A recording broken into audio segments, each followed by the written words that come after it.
ইমান নেতা নেত্রীদের কাছে বিক্রি হয়ে যায়, আর ফিলিস্তিনিদের ইমান বুলেটে বোমায় মিসাইলের কাছে বিক্রি হয় না। তারা ইমানের জন্য জীবন দিতে জানে, আপোষ করতে জানে না। আর আমরা বলছি আমেরিকা বলতে, পশ্চিমের দেশ বলতে পৃথিবীর মানচিত্রে আগামীতে কোনো দেশ থাকবে না। এটা ওয়াজের মাঠ গরম করা বক্তব্য নয়। কিয়ামত পর্যন্ত এরা হকের উপরে টিকে থাকবে, আর এদেরকে আল্লাহ বিজয় দিবেন। সুবহানাল্লাহ। ফিলিস্তিনিদের ঈমান আর আমাদের ঈমান একরকম নয়। এই মৃত্যু সাধারণ মৃত্যু নয়।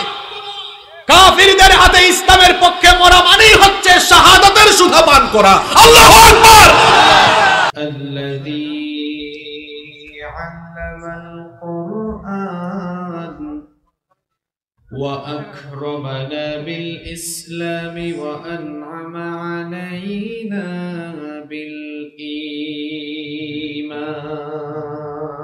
بالإيمان نستغفره ونتوب إليه وأشهد أن لا إله إلا الله وحده لا شريك له وأشهد أن سيدنا وسندنا وحبيبنا وطبيبنا وطبيب أرواحنا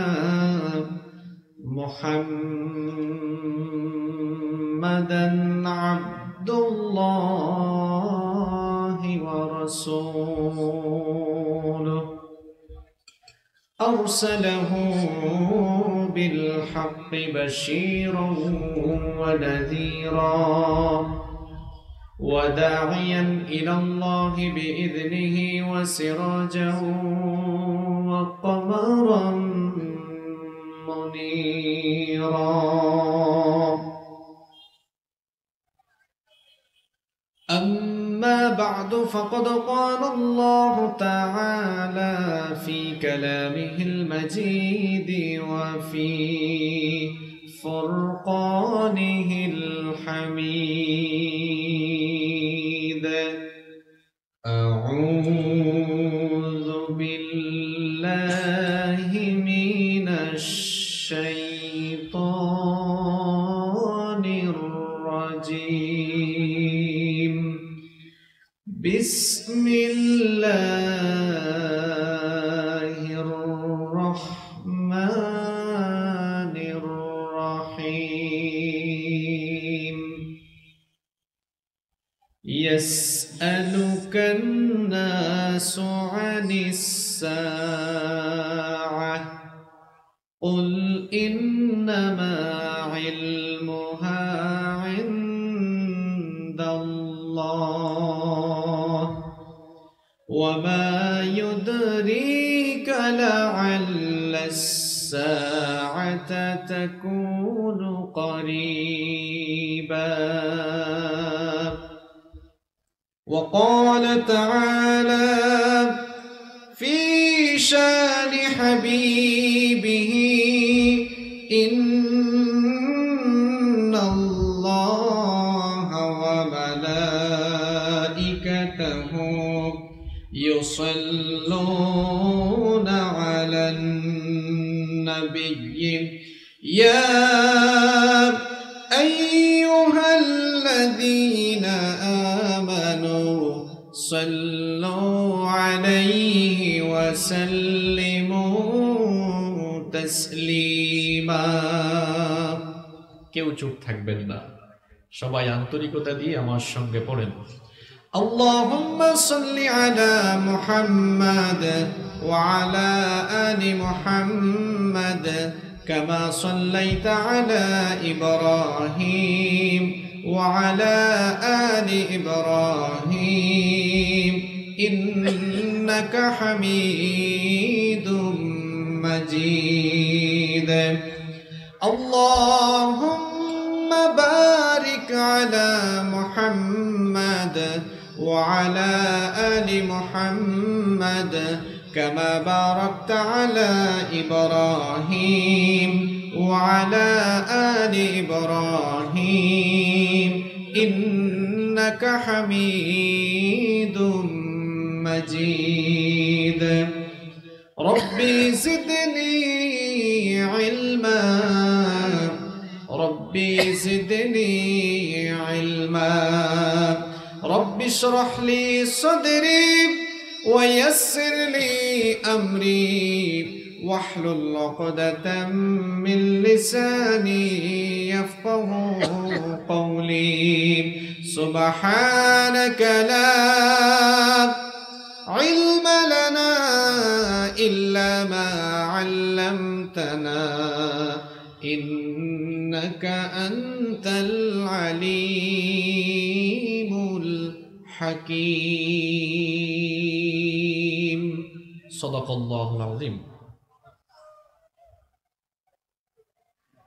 চোখেরই পলকে তুমি হতে পারো লাশ চিরতরে বন্ধ হবে তোমারই নিঃশ্বাস চোখেরই পলকে তুমি হতে পারো লাশ চিরতরে বন্ধ হবে তোমারই নিঃশ্বাস হবে এলাম তোমারই নাম মসজিদের মাইকে হবে এলাম তোমারই নাম মসজিদের মাইকে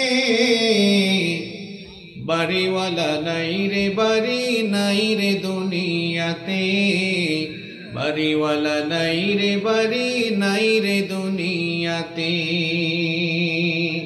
বাড়িওয়ালা নাই রে বাড়ি নাই রে দুনিয়াতে বাড়িওয়ালা নাই রে বাড়ি নাই রে দুনিয়াতে তোমার ভয়ে থাকতো মানুষ ছিল বাহাদুরি ভাবনি হাওয়ায় ওরা তুমি যে রঙিন ঘড়ি তোমার ভয়ে থাকতো মানুষ ছিল বাহাদুরি ভাবনি হাওয়ায় ওরা তুমি যে রঙিন ঘড়ি সুতোই টান দিলে মালিক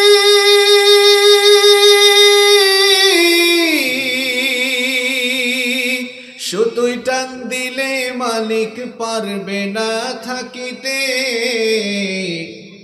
বাড়িওয়ালা নাই রে বাড়ি নাই রে দুনিয়াতে বাড়িওয়ালা নাই রে বাড়ি নাই রে দুনিয়াতে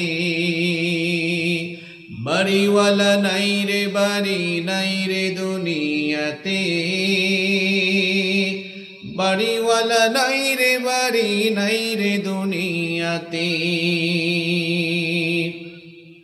বাড়ি গাড়ি মিল ফ্যাক্টরি টাকার পাহাড় বিলাসিতায় কেটেছে জনম কত অহংকার বাড়ি গাড়ি মিল ফ্যাক্টরি টাকার পাহাড় বিলাসিতায় কেটেছে জনম কত অহংকার দামি কাপড় ছেড়ে হবে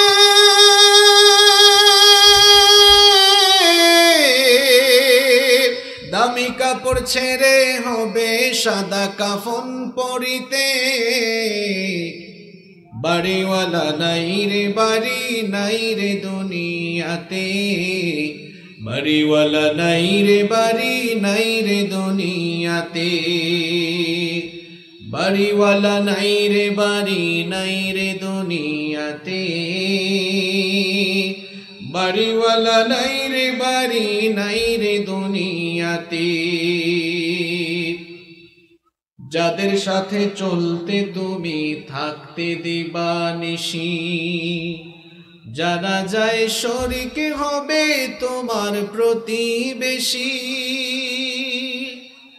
যাদের সাথে চলতে তুমি থাকতে দিবানিশি জানা যায় শরীক হবে তোমার প্রতিবেশী স্বজনেরা নিয়ে যাবে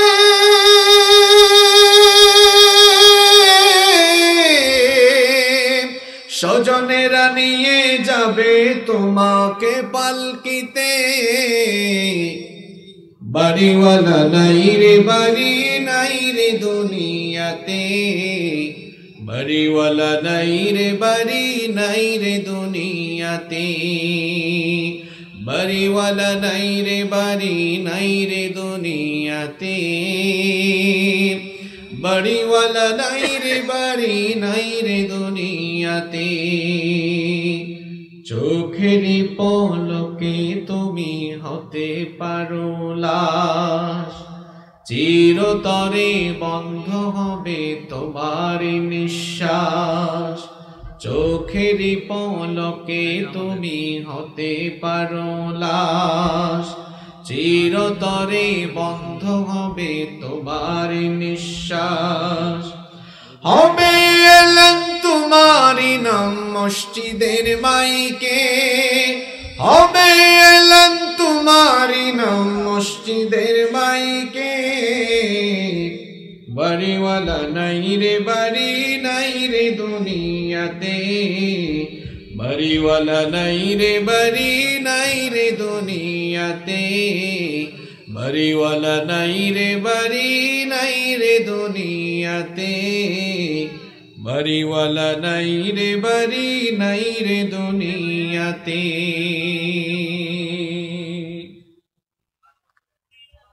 শিক্ষা সংস্কৃতির ধারক এবং বাহক বাংলাদেশের ঐতিহ্যবাহী পাবনা জেলার নৌবাড়িয়া নতুনপাড়া জামে মসজিদের উন্নতিকল্পে আয়োজিত আজকের এই ৪৩তম বার্ষিক ওয়াজ মাহফিলের সমাপনী অধিবেশনের মোহতারাম শ্রদ্ধাভাজন সভাপতি নৌবাড়িয়া নতুনপাড়া জামে মসজিদের সম্মানিত সভাপতি জনাব মোহাম্মদ আব্দুল কাদের, আজকের প্রোগ্রামের সম্মানিত প্রধান অতিথি পাবনা ৩ আসনের মাননীয় সংসদ সদস্য ভূমি মন্ত্রণালয় সম্পর্কিত সংসদীয় স্থায়ী কমিটির সম্মানিত সভাপতি অত্র অঞ্চলের গণমানুষের প্রিয় ব্যক্তিত্ব জনাব আলহাজ মোহাম্মদ মকবুল হোসেন, মঞ্চে বসা সম্মানিত বরেণ্য বিশেষ অতিথিবৃন্দ, মঞ্চে বসে আছেন আমাদের মাথার তাজ আসমানের তারকার সমতুল্য শ্রদ্ধাভাজন ওলামা ইকেরাম, এসেছেন বিভিন্ন রাজনৈতিক দলের সম্মানিত নেতৃবৃন্দ, সামাজিক নেতৃবৃন্দ, মাহফিলে এসেছেন বিভিন্ন মহলের ব্যবসায়ী ভাইয়েরা। আমার সামনে বসে আছেন আমার পিতার বয়সী সম্মানিত মুরব্বিয়ানে ইলাম, যুগে যুগে আল্লাহর জমিনে আল্লাহর দ্বীন প্রতিষ্ঠার জন্য যারা সবচেয়ে বেশি অগ্রণী ভূমিকা পালন করেছেন, আমার কলিজার টুকরা প্রিয় যুবক তরুণ ছাত্র ভাইরা, পর্দার আড়াল থেকে শুনছেন সম্মানিতা মা এবং বোনেরা, উপস্থিত মিডিয়ার প্রিয় কর্মী এবং সাংবাদিক ভাইয়েরা, প্রশাসন এবং গোয়েন্দা সংস্থার সম্মানিত ভাইয়েরা, প্রাণ প্রিয় নৌবাড়িয়া ভাঙ্গড়া তথা আমার প্রিয় পাবনাবাসী, আপনারা সবাই কেমন আছেন? আলহামদুলিল্লাহ ভালো আছি। আপনি কেমন আছেন? আমাকেও জিজ্ঞেস করেছেন, ধন্যবাদ আপনাদেরকে। আমিও আলহামদুলিল্লাহ আল্লাহর রহমতে ভালো আছি। আমাদের সবাইকে সুস্থতার সাথে বাঁচিয়ে রেখে আজকের এই সুন্দর আয়োজনে কোরআনের এই বাগানে আমাদেরকে সামিল হওয়ার তৌফিক যিনি দান করেছেন, গলার আওয়াজ বড় করে সবাই বলেন তো তিনি কে? আল্লাহ। সেই মহান রবের জন্য হৃদয়ের সবটুকু ভালোবাসা, আবেগ, অনুভূতিকে উজাড় করে দিয়ে খুশি মনে প্রাণবন্ত আওয়াজে উচ্চ কণ্ঠে কালিমাতুশ শুকর আদায় করে আমরা সকলেই পড়ছি আলহামদুলিল্লাহ।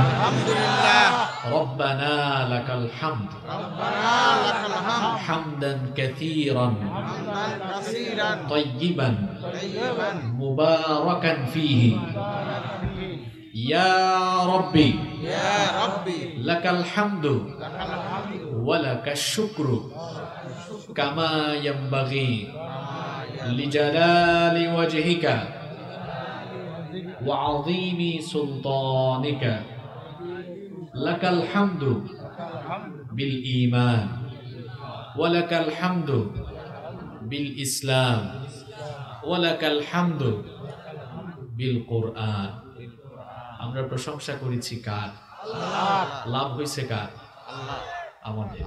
আমরা যদি কোনো ব্যক্তি বস্তুর প্রশংসা করি, যার প্রশংসা করব তিনি খুশি হবেন, কিন্তু আমরা সবাই মিলে যখন আমাদের রবের প্রশংসা করি তিনি এত খুশি হন, খুশি হয়ে তিনি আমাদের আমলনামাকে সওয়াব দিয়ে পরিপূর্ণ করে দেন। সুবহানাল্লাহ।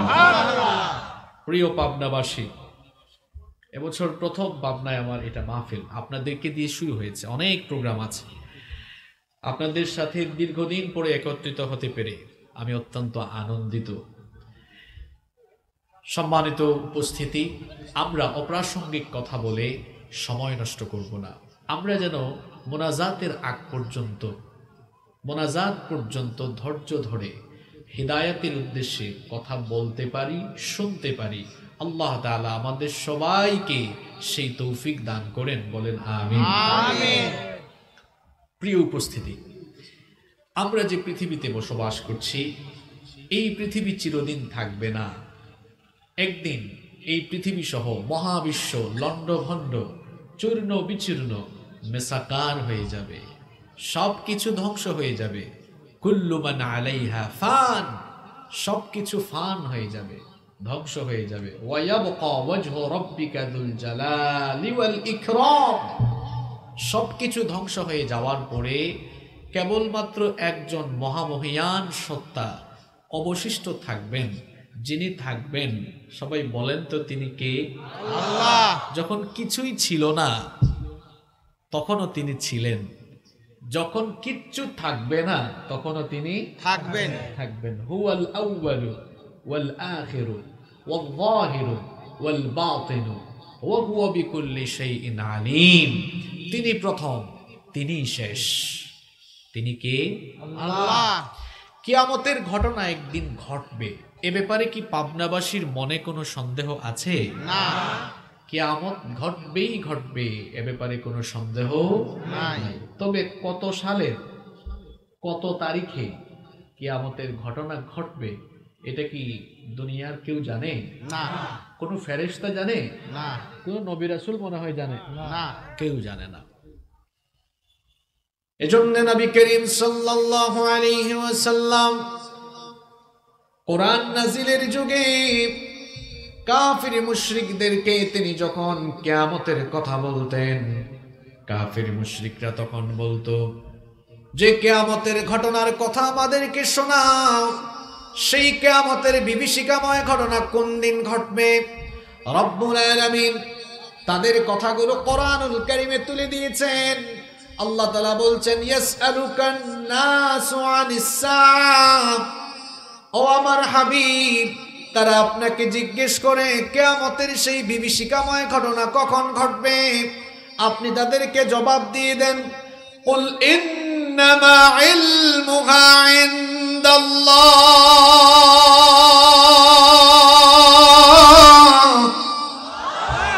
আপনি তাদেরকে জবাব দিয়ে দেন কিয়ামতের সেই বিভীষিকাময় ঘটনা কখন ঘটবে সেটা কেবল একজন জানেন। গলার আওয়াজ বড় করে বলেন, তিনি কে?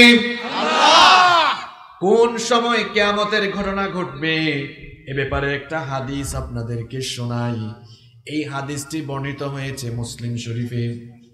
হুযায়ফা ইবনে আসিদ আল গিফারি রাদিয়াল্লাহু আনহু এই হাদিসের বর্ণনাকারী সাহাবী, তিনি বলছেন, ইত্তালাআন নাবিয়্যু সাল্লাল্লাহু আলাইহি ওয়াসাল্লাম আলাইনা ওয়া নাহনু নাতাযাকার।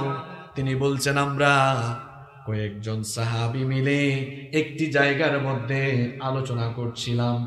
এমন সময় নবীজি আমাদের কাছে আসলেন।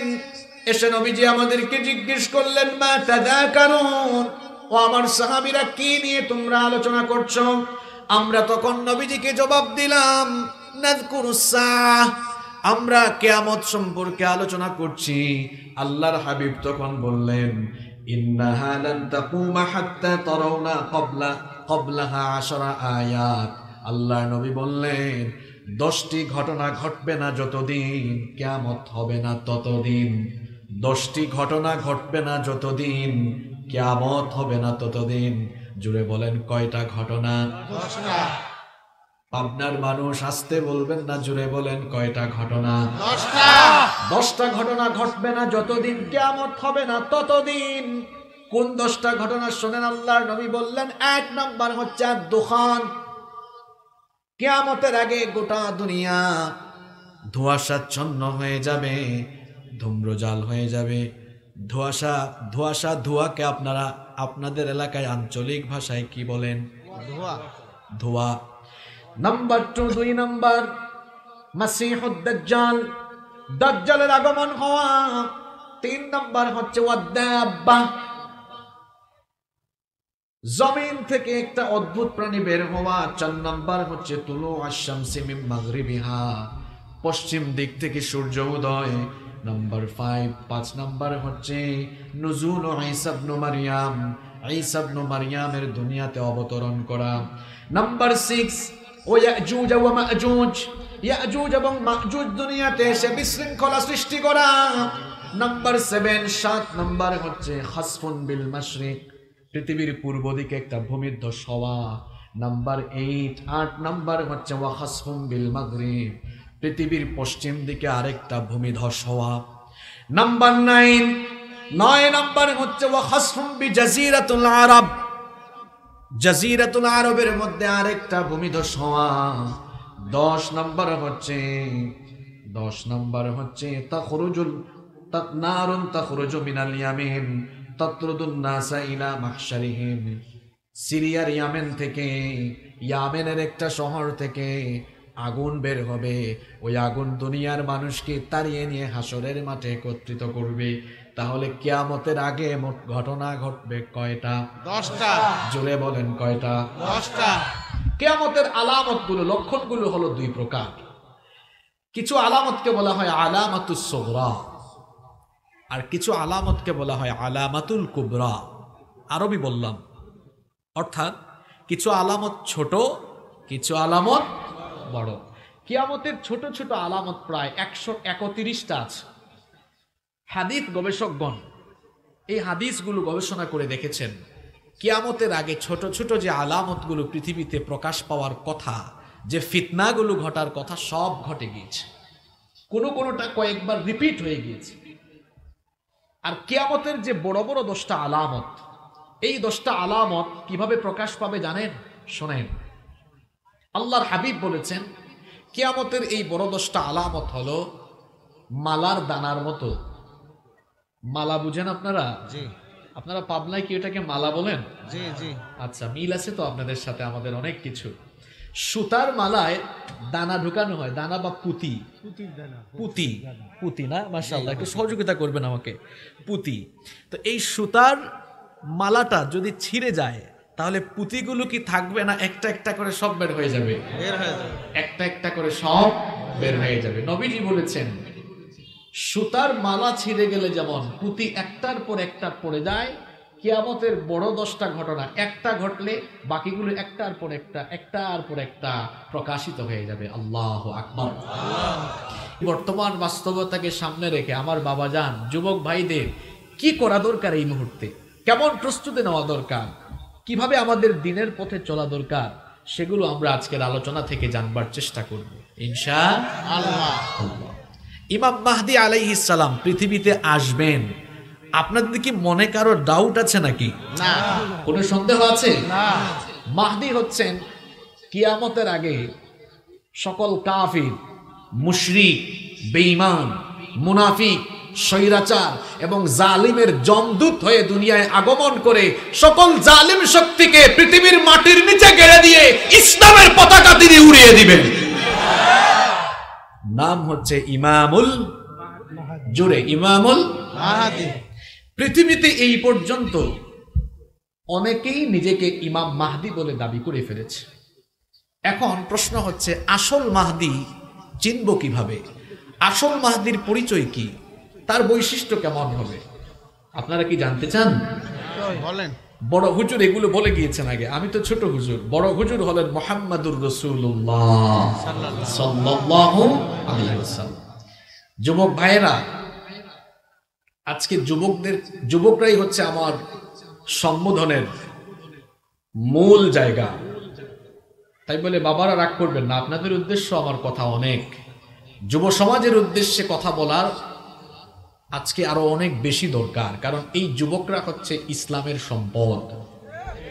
এই যুবকদের চরিত্র যদি নষ্ট হয়ে যায় তাহলে আমাদের মুসলিম উম্মাহ ক্ষতিগ্রস্ত হয়ে যাবে, আমাদের সমাজ ভেঙে যাবে। নৈতিক অবক্ষয় যখন দেখা দিবে তখন সমাজ রাষ্ট্রের কুপ্রভাব তার উপরে গিয়ে পড়ে যাবে। এজন্য যুবক ভাইদেরকে সচেতনভাবে শোনার জন্য আমি অনুরোধ করছি। আমরা সবাই মনোযোগী থাকতে পারবো তো? ইমাম মাহদী আলাইহিস সালামকে আমরা 10টি বৈশিষ্ট্যের মাধ্যমে চিনতে পারবো। আসল মাহদী হবেন যিনি, 10টি বৈশিষ্ট্যের অধিকারী হবেন তিনি। পাবনার মানুষ জুড়ে বলেন ইমাম মাহদী, তাকে আমরা চিনতে পারবো কয়টি বৈশিষ্ট্যের মাধ্যমে? আস্তে বলবেন না, জুড়ে বলেন কয়টি?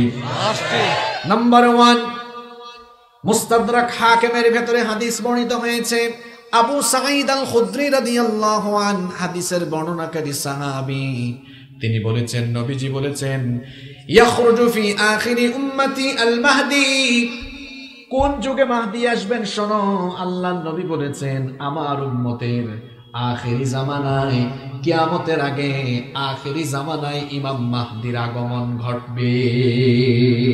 তাহলে ইমাম মাহদি আসবেন কিয়ামতের আগে, আখিরি জামানায়, শেষ জামানায়। বলেন তো আমরা কি এখন শেষ জামানায় আছি নাকি প্রথম জামানায় আছি? শেষ জামানায় ইমাম মাহদি আসবেন। নাম্বার 2 নাম্বার হচ্ছে ইমাম মাহদি কোন বংশের, কোন বংশ থেকে আসবেন শোনেন। আমাদের বাংলাদেশের কারো বংশ থেকে আসবেন নাকি? কোন বংশ থেকে তিনি আসবেন শোনেন। ইমাম আহমদ বিন হাম্বল তার মুসনাদের ভেতরে এবং আবু দাউদ শরীফে ওই হাদিস বর্ণিত হয়েছে। আল্লাহর হাবিব বলেছেন, আল মাহদিয়্যু ইতরাতি মিন ওয়ালাদি ফাতিমা। আল্লাহর নবী বলেছেন, আমার কলিজার টুকরা মেয়ে ফাতেমা, তার গর্ভ থেকে, আমার কলিজার টুকরা মেয়ে ফাতেমা রাদিয়াল্লাহু আনহার সন্তানদের বংশধারা থেকে ইমাম মাহদির আগমন ঘটবে। তাহলে ইমাম মাহদি হবেন নবীজির বংশের। সবাই জুড়ে বলেন কোন বংশের? নবীজির কলিজার টুকরা মেয়ে ফাতিমাতুজ জাহরা রাদিয়াল্লাহু আনহার সন্তানদের বংশধারা থেকে তার আগমন ঘটবে। নাম্বার 3 নম্বর হলো ইমাম মাহদির নাম কি হবে, বাবার নাম কি হবে শোনেন। আল্লাহর হাবিব বলেছেন, লা ইয়াযহাবুদ দুনিয়া হাত্তা ইয়াবআসাল্লাহু রাজুলাম মিন আহলি বাইতি। আল্লাহর নবী বলেছেন, ততদিন পর্যন্ত দুনিয়া ধ্বংস হবে না, ততদিন পর্যন্ত দুনিয়ার ক্ষয় হবে না, লয় হবে না, যতদিন না আমার বংশ থেকে একজন এসে তামাম দুনিয়ার বুকে খিলাফত প্রতিষ্ঠা না করেন। তার পরিচয় কি হবে, নাম এবং বাবার নাম কি হবে? আল্লাহর হাবিব বলেছেন, ইউআতি ইসমুহু ইসমি ওয়াসমা আবি ইসমা আবি। তার নাম হবে আমার নামে, তার বাবার নাম হবে আমার বাবার নামে। আমার নাম হচ্ছে মুহাম্মদ, আমার নাম হচ্ছে আহমদ। মাহদি হয়ে যিনি আসবেন তার নাম হবে মুহাম্মদ, তার নাম হবে আহমদ। সবাই বলেন তো দেখি নবীজির বাবার নাম কি? আস্তে বলবেন না, জোরে বলেন, নবীজির বাবার নাম কি? আল্লাহর নবী বলেছেন, ওয়াসমা আবি হিসমা আবি। মাহদি হবেন তিনি, আমার বাবার নাম আব্দুল্লাহ, তার বাবার নাম হবে আব্দুল্লাহ। অর্থাৎ কিয়ামতের আগে ইমাম মাহদি হয়ে যিনি আসবেন তার নাম হচ্ছে মুহাম্মদ বিন আব্দুল্লাহ। সুবহানাল্লাহ পড়বেন না? মাহদি হচ্ছে তার নাম, তার লকব, তার উপাধি। মাহদি আরবি শব্দ, এটার অর্থ হচ্ছে সুপথ প্রাপ্ত, হেদায়াত প্রাপ্ত। তিনি মানুষকে হেদায়াতের পথে পরিচালিত করবেন। সুবহানাল্লাহ, সুবহানাল্লাহ। কয়টা বললাম? 3টা। কয়টা? আপনার কি মনে রাখতে পারছেন না? পাবনার মানুষ তো রাষ্ট্রপতি হয়ে গিয়েছেন, ডেপুটি স্পিকার হয়ে গিয়েছেন। হ্যাঁ, গোটা বাংলাদেশ আপনাদের নিয়ন্ত্রণে এখন। কিন্তু আপনারা যদি মনে রাখতে না পারেন, এটা তো শরমের ব্যাপার, লজ্জার ব্যাপার। এক নাম্বার বলেছি তিনি আসবেন আখিরি জামানায়, 2 নাম্বার বলেছি তিনি হবেন নবীর বংশের, 3 নাম্বার তার নাম হবে নবীর নামে, বাবার নাম হবে নবীজির বাবার নামে, 4 নাম্বার হলো ইমাম মাহদির দৈহিক বৈশিষ্ট্য কেমন হবে শুনেন। আল্লাহর নবী বলেছেন আল মাহদিয়্যু মিন্নি আজলাল জাবহা আকনাল আনফ।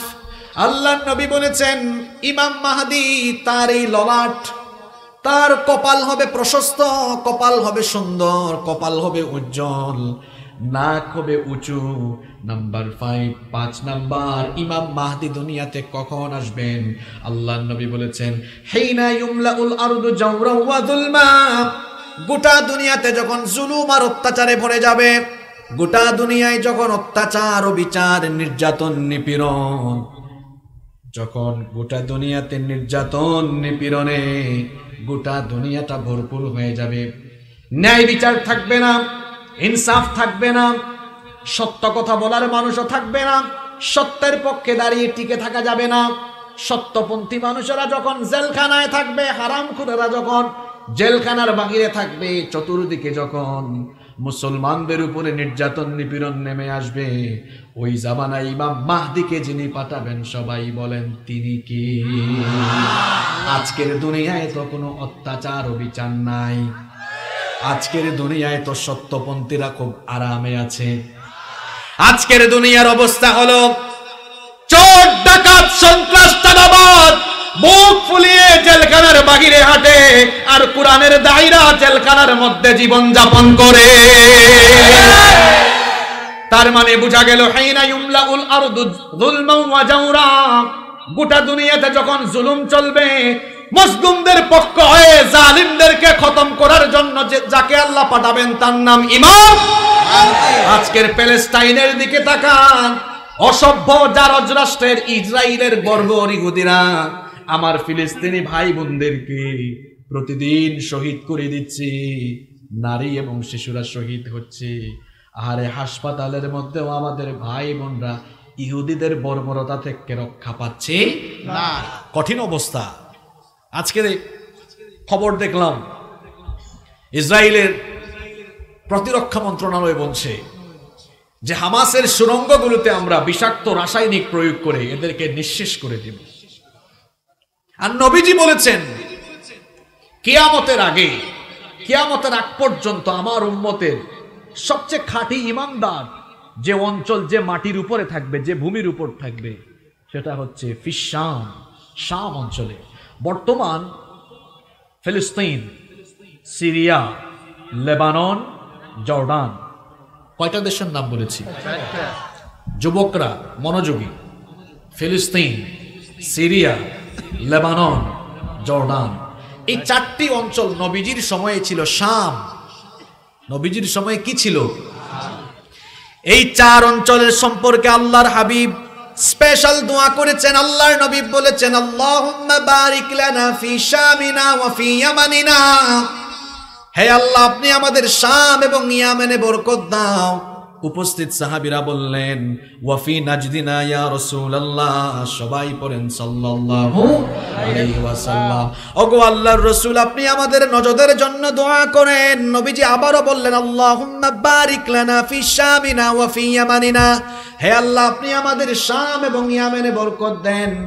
সাহাবীরা বললেন ওয়া ফি নাজদিনা, আমাদের নজদের জন্য আপনি দোয়া করেন। নবীজি আবারও বললেন আল্লাহুম্মা বারিক লানা ফি শামিনা ওয়া ফি ইয়ামানিনা।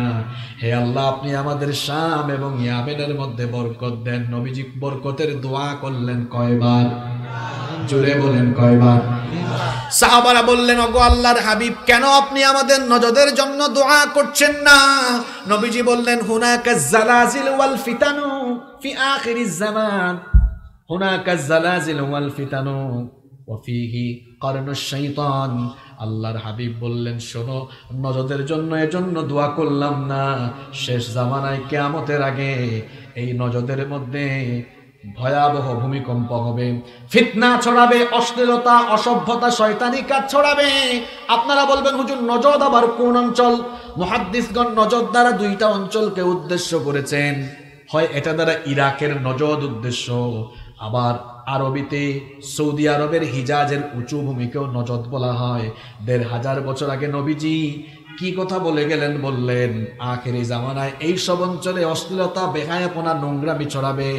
আজকের সৌদি আরবে তাকায় দেখেন হালাল নাইট ক্লাব চালু হয়ে গিয়েছে, সিনেমা হল চালু হয়ে গিয়েছে, অশ্লীলতা, বেহায়াপনা চালু হয়ে গিয়েছে। তার মানে কিয়ামত নিকটবর্তী হয়ে গিয়েছে। বরকতের দোয়া করেছেন আল্লাহর নবী শামের ব্যাপারে। কেন? ফিলিস্তিনের এই মুজাহিদদের জন্য আল্লাহ কেন, আল্লাহর নবী কেন দোয়া করেছেন শুনেন। আল্লাহর নবী বলেছেন লা তাজালু তাইফাতুম মিন উম্মতি ইউকাতিলুনা আলাল হক যাহিরিনা ইলা ইয়াউমিল কিয়ামাহ। আমার উম্মতের একদল লোক কিয়ামত পর্যন্ত হকের উপরে লড়াই করতে থাকবে। গোটা দুনিয়া তাদের বিরোধিতা করে, তাদের বিরুদ্ধে যদি ঐক্যবদ্ধ হয়ে যায় তাও অসুবিধা নাই, ওই মুজাহিদদেরকে আমি আল্লাহ সহযোগিতা করে বিজয় দান করব। সাহাবীরা বললেন নবীজি কোন? নবীজি বললেন আহলুস শাম, শাম অঞ্চলের উম্মতদের ব্যাপারে বলছি। ফিলিস্তিন সম্পর্কে ভালোভাবে যুবকরা জেনে নাও। ফিলিস্তিনের ভূমি হচ্ছে আরদুল মাহশারি ওয়াল মানশার, এটাই হবে কিয়ামতের মাঠ। আল্লাহর হাবিব বলেছেন এই ভূমিকে কেন্দ্র করে আখিরি জামানায় সবকিছু ঘটবে। এই ফিলিস্তিনে এসেছেন হাজার হাজার নবী রাসূল, এখানে এসেছেন সাইয়েদনা ইব্রাহিম আলাইহিস সালাম, এখানে এসেছেন সাইয়েদনা ইসহাক, এখানে এসেছেন সাইয়েদনা ইয়াকুব আলাইহিস সালাম, এখানে এসেছেন সাইয়েদনা দাউদ আলাইহিস সালাম, এখানে এসেছেন তার ছেলে সুলাইমান আলাইহিস সালাম, এখানে এসেছেন মুসা নবী, এখানে এসেছেন ঈসা নবী, এখানে আসবেন মাহদি, এখানে আসবে দাজ্জাল, এখানে মরবে দাজ্জাল, এখানে আসবেন আবার শেষ জামানায় ঈসা। সুবহানাল্লাহ। ফিলিস্তিনে অবস্থিত মসজিদে আকসা, এটা ছিল আমাদের আগের কিবলা। ফিলিস্তিনের এই ভূমিকে আল্লাহর নবী বরকতময় ভূমি বলেছেন। আল্লাহ তাআলা কোরআনে 5 জায়গায় ফিলিস্তিনের ভূমিকে বরকতময় ভূমি বলেছেন। আল্লাহু আকবার। তারা বলছে শেষ করে দিবে, আর আল্লাহর হাবিব বলেছেন কিয়ামত পর্যন্ত এরা হকের উপরে টিকে থাকবে আর এদেরকে আল্লাহ বিজয় দিবেন। সুবহানাল্লাহ। ফিলিস্তিনিদের ঈমান আর আমাদের ঈমান একরকম নয়। আল্লাহর নবী বলেছেন আখিরি জামানায় যখন তামাম দুনিয়ায় ফিতনা ছড়িয়ে যাবে, ঈমান দেখতে চাইলে ফিলিস্তিনের দিকে তাকাবে। সুবহানাল্লাহ কইতে মন চায় না? আজকে আমি ফেসবুকে দেখেছি ফিলিস্তিনের এক বাবা তার মেয়েকে শেখাচ্ছে যে মা, যখন তুমি বোমার আওয়াজ শুনবা তখন তুমি উল্লাস করবা। যেমন আমরা অনেক সময় আনন্দিত হলে হেই হুই অনেক উল্লাস করি না, উল্লাস করি।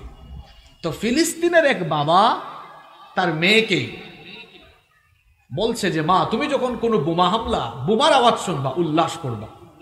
ছোটবেলা থেকে শিক্ষা দিচ্ছে। ওই সময়ে বোমা পড়ছে চতুর্দিকে, তো বাপ বললেছে লিল্লাহি তাকবীর, মেয়ে বলছে আল্লাহু আকবার, মানে তারা খুব খুশি। আমি দেখলাম আর চোখের পানি ছাড়লাম, কি জাতের ঈমান! এই বোমা তো তার ঘরের উপরেও পড়তে পারে, খুশি কেন? আল্লাহু আকবার বলছে কেন? কারণ তারা জানে এই মৃত্যু সাধারণ মৃত্যু নয়। কাফিরদের হাতে ইসলামের পক্ষে মরা মানেই হচ্ছে শাহাদাতের সুধা পান করা। আল্লাহু আকবার। তাদের ঈমান আর আমাদের ঈমান একরকম নয়। আমাদের ঈমান পয়সার কাছে বিক্রি হয়ে যায়, আমাদের ঈমান নেতা নেত্রীদের কাছে বিক্রি হয়ে যায়, আর ফিলিস্তিনিদের ঈমান বুলেটে, বোমায়, মিসাইলের কাছে বিক্রি হয় না। তারা ঈমানের জন্য জীবন দিতে জানে, আপোষ করতে জানে না।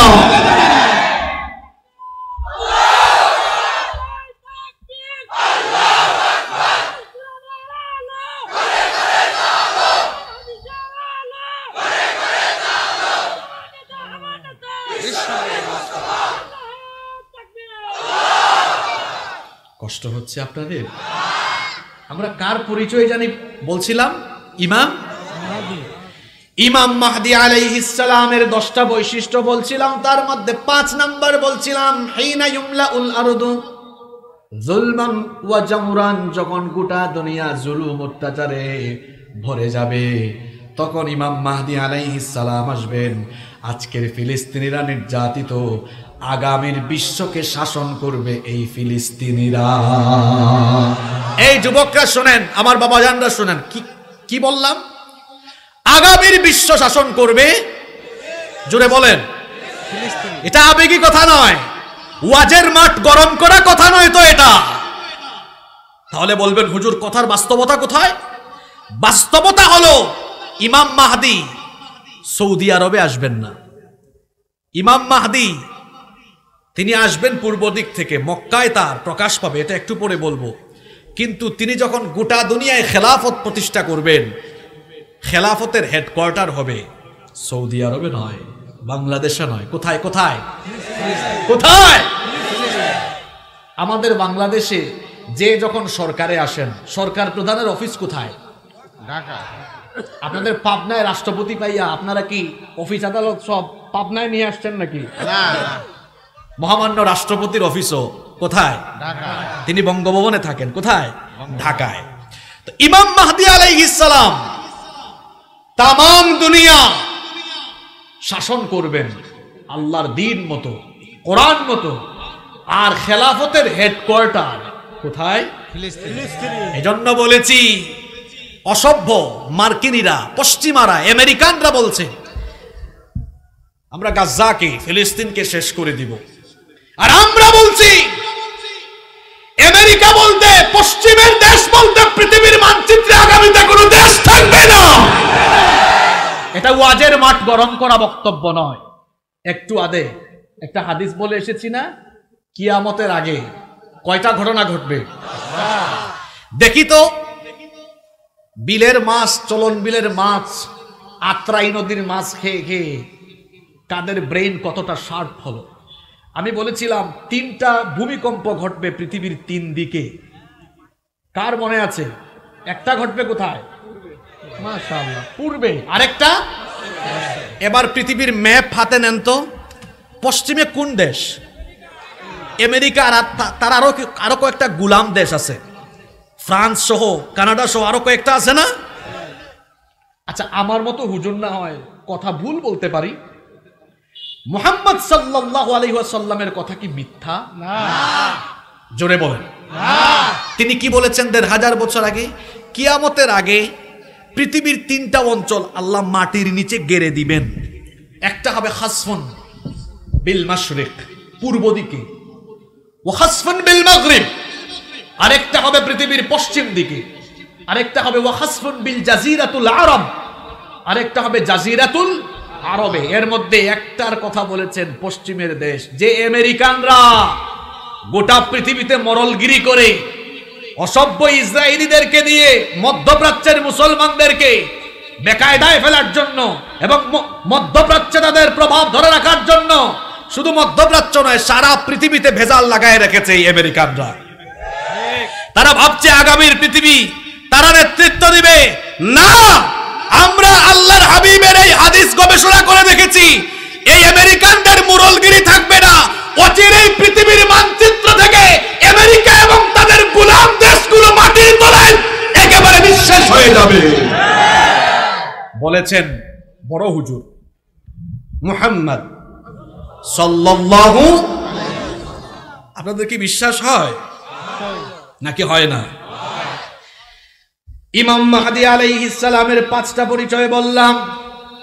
নাম্বার 6 নম্বর হলো ইমাম মাহদি যখন আসবেন দুনিয়ায়, তখন দুনিয়ার অবস্থা কি হবে? আল্লাহর হাবিব বলেছেন ইয়ামলাউল আরদা কিসতাম ওয়া আদলান কামা মুলিআত যুলমান ওয়া জাওরা। তিনি আসার আগে পৃথিবী যেমন জুলুম অত্যাচারে ভরপুর ছিল, তিনি আসার পরে জুলুম অত্যাচার নিপীড়নকে দূর করে দিয়ে গোটা দুনিয়াকে ন্যায় আর ইনসাফে ভরে দিবে। আরো আসতে বলেন সুবহানাল্লাহ। তিনি যখন দুনিয়ায় আসবেন, দুনিয়াতে কেমন রহমত নেমে আসবে শুনেন। আল্লাহর হাবিব বলেছেন ইয়াসকিহিল্লাহুল গায়থ, আসমান থেকে তখন রহমতের বারিধারা নাজিল হবে। তখন অবস্থা এমন হবে তুখরিজুল আরদা নাবাতাহা, তখন জমিন থেকে ফসলের সমারোহ ভরে যাবে। এরপরে ওয়ায়ুতিল মালা সিহাহান, ইমাম মাহদি আলাইহিস সালাম সুষম বন্টন নীতি চালু করবেন। সুষম বন্টন নীতি। শোনেন, সুষম বন্টন নীতি থাকলে একটা সমাজ বা রাষ্ট্র উন্নতি উচ্চ শিখরে চলে যায়। যেখানে সুষম বন্টন নীতি থাকে না, সেখানের মধ্যে কোনো উন্নতি থাকে না। আমার দেশ কত নেয়ামতের দেশ। আমার বাড়ি সিলেটে। সিলেটে গিয়েছেন কেউ? কে কে গেছেন? মাশাআল্লাহ মাশাআল্লাহ, হাত নামান, অনেকে গিয়েছেন। আমাদের সিলেটে গেলে দেখবেন দেশের 70% চা সিলেট থেকে উৎপন্ন হয়। সিলেটে আছে পাথরের খনি, আছে কয়লার খনি, আছে গ্যাসের খনি, এত সম্পদ আর সম্পদ। এদিকে আপনাদের পাবনার দিকে আসলে দেখা যায় দেশের সব দুধ আর ঘি আপনাদের এলাকায়, এত মাছ আপনাদের এলাকায়, চলনবিল, আত্রাই নদী, আরো বেশ কয়েকটা নদী আছে, মাছ আর মাছ ঈশ্বর দিয়ে আছে। এদিকে আবার পদ্মা নদীও আছে। তারপরে উত্তরবঙ্গে গেলে দেখা যায় তিস্তা ব্যারেজে, তিস্তা নদীর মধ্যে বালুর উপরে দেখেছি ভুট্টার চাষ। জয়পুরহাটে গেলে দেখা যায় আলু আর আলু। চট্টগ্রামে যান, কক্সবাজারে যান, দেখবেন লবণের চাষ, মাছ, শুটকি, পান। এই দেশে সম্পদ আর সম্পদ, এত সম্পদ। আমাদের পরে স্বাধীনতা লাভ করেছে এমন কিছু দেশ আছে যারা এখন বিরাট ধনী। শুধু তাই নয়, যে কাতারের লোকজন ভূমধ্য সাগরে মাছ ধরতো, মাছ বিক্রি করে করে খাইতো, আজকের ছোট্ট দেশ কাতার পৃথিবীর শীর্ষ ধনী, ঠিক কিনা? ওয়ার্ল্ড কাপ পর্যন্ত আয়োজন করেছে, যুবকরা পড়াশোনা করবা, জানবা। কাতার আমাদের দেশের তুলনায় অনেক ছোট, মাত্র 10,000 বর্গমাইলের একটা ছোট্ট দেশ। এরাও স্বাধীনতা পেয়েছে 71 সালে, আমরাও পেয়েছি 71 সালে। তারা স্বাধীন হয়েছে ব্রিটিশ থেকে, আর আমরা স্বাধীন হয়েছি বর্বর পাকিস্তানি থেকে। আমাদের পরে স্বাধীন হয়েছে এমন বহু দেশ আছে, ধনীদের তালিকায় চলে গিয়েছি। আমার দেশে এত সম্পদ, এত নেয়ামত, কেন আমরা এখনো উন্নতির চোখ দেখি না? কারণ সামনে পিছে ডানে বামে চোর বাটপারের অভাব নাই, সুষম বন্টন নীতি নাই। আমার দেশে আছে যেমন পাথরের খনি, কয়লার খনি, গ্যাসের খনি, সম্পদের খনি, এগুলোকে চেটে পুটে লুটপাট করে খাওয়ার জন্য আছে চুট ডাকাতের খনি। এজন্য আমার দেশের স্বাধীনতার স্থপতি মরহুম বঙ্গবন্ধু শেখ মুজিবুর রহমান সাহেব যথার্থই বলেছেন, আমি ভিক্ষা করে করে আনি আর চাটার দলেরা চেটে পুটে খেয়ে সব শেষ করে ফেলে। যথার্থ বলেছেন তিনি, যথার্থই বলেছেন তিনি। তিনি আরো বলেছিলেন, মানুষ দেশ স্বাধীনের পরে পায় রাস্তাঘাট, হ্যাঁ, সম্পদের খনি, এই খনি সেই খনি, আমি পাইছি চোরের খনি। এই চোর আর ডাকাতরা যদি চুরি ডাকাতি বন্ধ করে, জনগণের মধ্যে সুষম বন্টন নীতির ভিত্তিতে এরা যদি এরকম ইনসাফ ভিত্তিক বন্টন নীতি চালু করতো, আমাদের দেশ শীর্ষ ধনীর কাতারে চলে যেত। এই কথা কেন বলেছি? ইমাম মাহদি তার বৈশিষ্ট্য ইউতিল মালা শিহাহান, সুষম বন্টন নীতি চালু করবেন। তার খেলাফতে, তার রাজত্বকালে কোনো দুর্নীতি থাকবে না, কোনো চুরি থাকবে না, শেষরা চোরেরা চাল চুরি, গম চুরি করতে পারবে না, জনগণের টিন চুরি করতে পারবে না। আহারে কি বলবো চুরি চামারির কথা, আমরা তো খাটের নিচে জুতা রাখি। আমাদের দেশে জনপ্রতিনিধি নামে এমন বহু ডাকাত আছে, এরা খাটের নিচে জনগণের তেল লুকায়া রাখে। এইরকম শেষরা চোর আর চামার যদি ডানে বামে সামনে পিছে থাকে, তাহলে কখনো উন্নতি অগ্রগতি হবে না। আমি কি কথাগুলো রাজনৈতিক বললাম নাকি? এগুলো তো রাজনৈতিক কথা না। আমি যদি আওয়ামী লীগের কথা বলি, আওয়ামী লীগের পক্ষে কথা বলি, ওইটা হবে রাজনৈতিক বক্তব্য। আমি যদি বিএনপির পক্ষে কথা বলি, সেটা হবে রাজনৈতিক বক্তব্য। আমি যদি জামাতে ইসলামের পক্ষে কথা বলি, সেটা হবে রাজনৈতিক বক্তব্য। আমি যদি জাতীয় পার্টির পক্ষে কথা বলি, সেটা হবে রাজনৈতিক বক্তব্য। কিন্তু আমি তো চুরের বিরুদ্ধে কথা বলছি, ডাকাতের বিরুদ্ধে কথা বলছি, দুর্নীতিবাজের বিরুদ্ধে কথা বলছি। কারণ চুরের বিরুদ্ধে আল্লাহর কোরআন, ডাকাতের বিরুদ্ধে আল্লাহর কোরআন, সুদখোরের বিপক্ষে আল্লাহর কোরআন। এই জন্য সুদখোরের গায়ে লাগতেই পারে চোর নাই, কারণ আল্লাহর কোরআন চোর ডাকাতের বিরুদ্ধে না পক্ষে? জোরে বলেন পক্ষে না বিপক্ষে? তাহলে ইমাম মাহদির সময় ইনসাফ থাকবে, জোরে বলেন কি থাকবে? শুধু তাই নয়, আল্লাহর হাবিব আরো বলেছেন ওয়াতাকসুরুল মাশিয়া, তার শাসন আমলে গবাদি পশু বেড়ে যাবে, ওয়াতুজামুল উম্মাহ, এমনকি তিনি মুসলিম উম্মাহকে শক্তিশালী করবেন, ঐক্যবদ্ধ করবেন।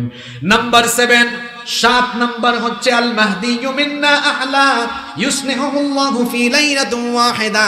আল্লাহর হাবিব বলেছেন, ইমাম মাহদি যখন কিয়ামতের আগে দুনিয়ায় আসবেন, ক্ষমতায় তিনি এমন ভাবে অধিষ্ঠিত হবেন, ফি লাইলাতিন ওয়াহিদা, আল্লাহ তাকে মাত্র এক রাতে খিলাফতের যোগ্য বানাবে। আমি কি আপনাদেরকে কষ্টে ফেলে দিয়েছি? কষ্ট হচ্ছে না তো? আমরা ক্ষমতার জন্য বছরের পর বছর, যুগের পর যুগ আন্দোলন করি, সংগ্রাম করি, লড়াই করি, আর ইমাম মাহদী ক্ষমতার জন্য আন্দোলন করবেন না, সংগ্রামও করবেন না, মাত্র এক রাতে আল্লাহ তার হাতে গোটা দুনিয়ার ক্ষমতা দিয়ে দিবে। নাম্বার 8 নাম্বার হচ্ছে ইমাম মাহদী যখন আসবেন, মাহদী বিরোধী লোকেরা তখন ঐক্যবদ্ধ, মাহদী বিরোধী লোকেরা ঐক্যবদ্ধ হয়ে ইমাম মাহদীকে হত্যার জন্য সৈন্যবাহিনী পাঠাবে। ইমাম মাহদীকে কোথায় চেনা যাবে, কোথায় তার প্রকাশ ঘটবে? শুনেন, আল্লাহর নবী বলেছেন, ইয়াউদু আইদুম বিল বাইত। আমি আশ্চর্য হচ্ছি, আমি অবাক হচ্ছি, আমারই বংশের এক লোক যখন খিলাফতে অধিষ্ঠিত হবেন আর যখন তিনি কাবাগরে আশ্রয় নেবেন, ইমাম মাহদী আলাইহিস সালাম কাবাগর তওয়াফ করবেন, রুকনে ইয়ামিনী এবং মাকামে ইব্রাহিমের মাঝ বরাবরে তিনি থাকবেন। লোকেরা তাকে দেখে চিনে ফেলবে।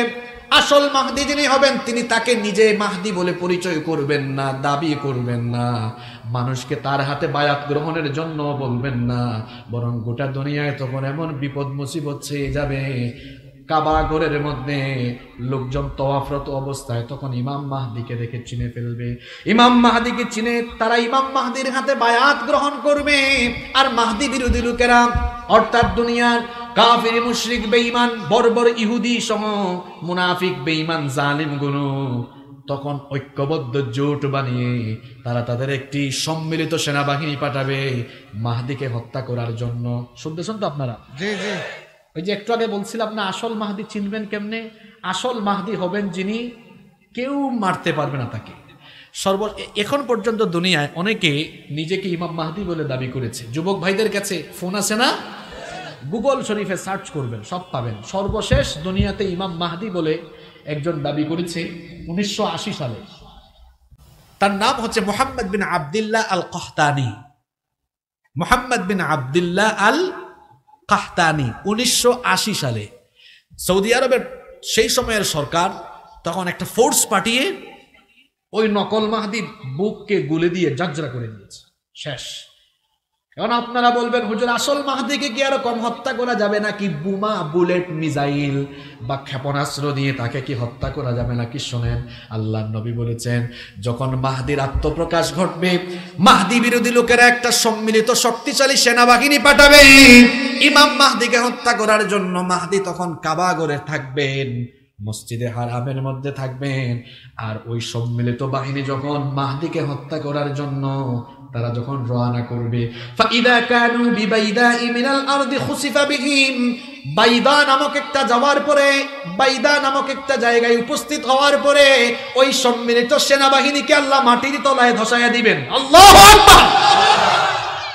তাহলে ইমাম মাহদী হবেন যিনি তাকে কেউ হত্যা করতে পারবে না। জুড়ে বলেন, কেউ হত্যা করতে পারবে না।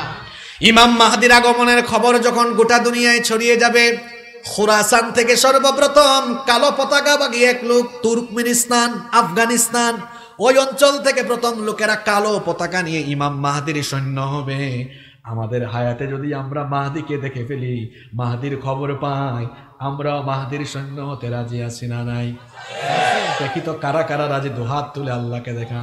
মাশাআল্লাহ, লিল্লাহি তাকবীর, লিল্লাহি তাকবীর। হাত নামান। যারা যাবেন না তাদের ব্যাপারে নবীজি কি বলেছেন শোনেন, ফাইদা রাআইতুমুহু ফাবাইউহু ওয়ালাউ হাবওয়ান আলা সালজ। মাহদীর আগমনের খবর যখন পাবা, তখন বরফের উপর দিয়ে হামাগুড়ি দিয়ে হলেও মাহদীর হাতে তোমরা বায়াত গ্রহণ করবা। এবার আসেন নাম্বার 10 এবং সর্বশেষ বৈশিষ্ট্য হলো ইমাম মাহদী দুনিয়াতে আসার পরে কতদিন তিনি রাজত্ব করবেন, কতদিন তিনি ক্ষমতায় অধিষ্ঠিত থাকবেন। আল্লাহর নবী বলেছেন, আবু দাউদ শরীফে হাদিস বর্ণিত হয়েছে, নবীজি বলেছেন ইয়ামলিকু 7 সিনিন ওয়া ফি রিওয়ায়াতিন উখরা 9 সিনিন। নবীজি বলেছেন ইমাম মাহদী 7 বছর, কোন বর্ণনা এসেছে 9 বছর, অর্থাৎ 7 কিংবা 9 বছর তিনি রাজত্ব করবে। আল্লাহু আকবার। ইমাম মাহদীর কয়টা বৈশিষ্ট্য বললাম? কয়টা? আপনাদের কষ্ট হচ্ছে? জি না। এখন লাইনে তুলেছি আপনাদেরকে, আরো চমৎকার চমৎকার তথ্য পাবেন ইনশাআল্লাহ। আমলি অনেক কথাও থাকবে। মা বোনরা এসেছেন মাহফিলে না? জি, জি। মা বোনদের উদ্দেশ্যে অনেক ওয়াজ আছে আজকে ইনশাআল্লাহ। আপনারা থাকবেন তো ইনশাআল্লাহ। না উঠে দৌড় মারবেন? ইনশাআল্লাহ। ইমাম মাহদী আলাইহিস সালাম তাম দুনিয়ার মুসলমানকে সুসংগঠিত ঐক্যবদ্ধ করবেন। ওই সময়ে আবার মুসলমানদের মধ্যে ফিতনা চালানোর জন্য চলে আসবে মাসিহুদ দাজ্জাল। মাসিহুদ দাজ্জালের নাম শুনেছেন তো আপনারা? এর নাম হচ্ছে, এর পুরা নাম, যেমন আমাদের অনেকের নাম আছে না, এই যে পোস্টারে দেখেন মকবুল হুসাইন, আপনাদের এমপি সাহেব, ওনার পুরা নাম, সুন্দর নাম ওনার। তারপরে আবু ইউসুফ আলী মোল্লা, এরপরে এখানে অনেকের নাম আছে, গোলাম হাফিজ রঞ্জু, লোকমান হুসাইন, সুন্দর সুন্দর নাম সবার, এই যে পুরা নাম। তো দাজ্জালের পুরা নাম হচ্ছে মাসিহুদ দাজ্জাল। তার নাম মাসিহ কেন, তার নাম দাজ্জাল কেন, এটা আগে শুনেন। মাসিহ, ঈসা আলাইহিস সালামকে বলা হয় মাসিহ ইবনু মারিয়াম। তো ঈসা আলাইহিস সালামকে মাসিহ বলা হয়, আবার দাজ্জালের নামও মাসিহ। তো একজন তো ভালো নবী আর একটা শয়তান, শুধু শয়তান না, শয়তান থেকেও আরো খারাপ। তো দুইজনের নাম মাসিহ কেন, এবার শোনেন। ঈসা আলাইহিস সালামকে মাসিহ বলা হয় এই কারণে, মাসিহ শব্দটার সাথে আপনারা পরিচিত। আপনারা যখন অজু করেন, অজু করার সময় একটা অঙ্গ ধৌত না করে কি করেন? কি করেন? মাসিহ করেন। মাসিহ শব্দটি মাসহুন থেকে এসেছে। মাসিহ মানে হলো মুছা, মাসিহ মানে হলো মুছা। ঈসা আলাইহিস সালামকে মাসিহ বলা হয় কেন জানেন? ঈসা আলাইহিস সালামের মুআজিজা ছিল, তিনি যখন কোনো অন্ধ ব্যক্তির চোখের উপরটা মাসিহ করে দিতেন, আল্লাহ ওই অন্ধ ব্যক্তির চোখের আলো ফিরাইয়া দিতেন। সুবহানাল্লাহ। ঈসা আলাইহিস সালাম যখন কোনো কুষ্ঠরোগীর গা হাত দিয়ে মাসিহ মুছে দিতেন, আল্লাহ তার কুষ্ঠরোগ ভালো করে দিতেন। এখন প্রশ্ন হলো, হুজুর দাজ্জালকে মাসিহ বলা হয় কেন? দাজ্জালের একটা চোখ, চোখের ভ্রু সুদ্ধা চামড়ার আবরণ দিয়ে মুছে দেওয়া থাকবে, একটা চোখ থাকবে না, কানা দাজ্জাল। তার একটা চুল থাকবে, একটা চোখও থাকবে চামড়ার নিচে মুছা, এজন্য তাকে বলা হয় কি? মাসিহ। আবার মাসিহ শব্দের আরেকটা অর্থ হলো ভূপৃষ্ঠে বিচরণকারী। এই দাজ্জাল মক্কা মদিনা ছাড়া গোটা দুনিয়ায় ঘুরে বেড়াবে আর মানুষের মধ্যে ফিতনা চালাবে, যেহেতু সে ভূপৃষ্ঠে বিচরণ করবে, এজন্য তার নাম হচ্ছে মাসিহ।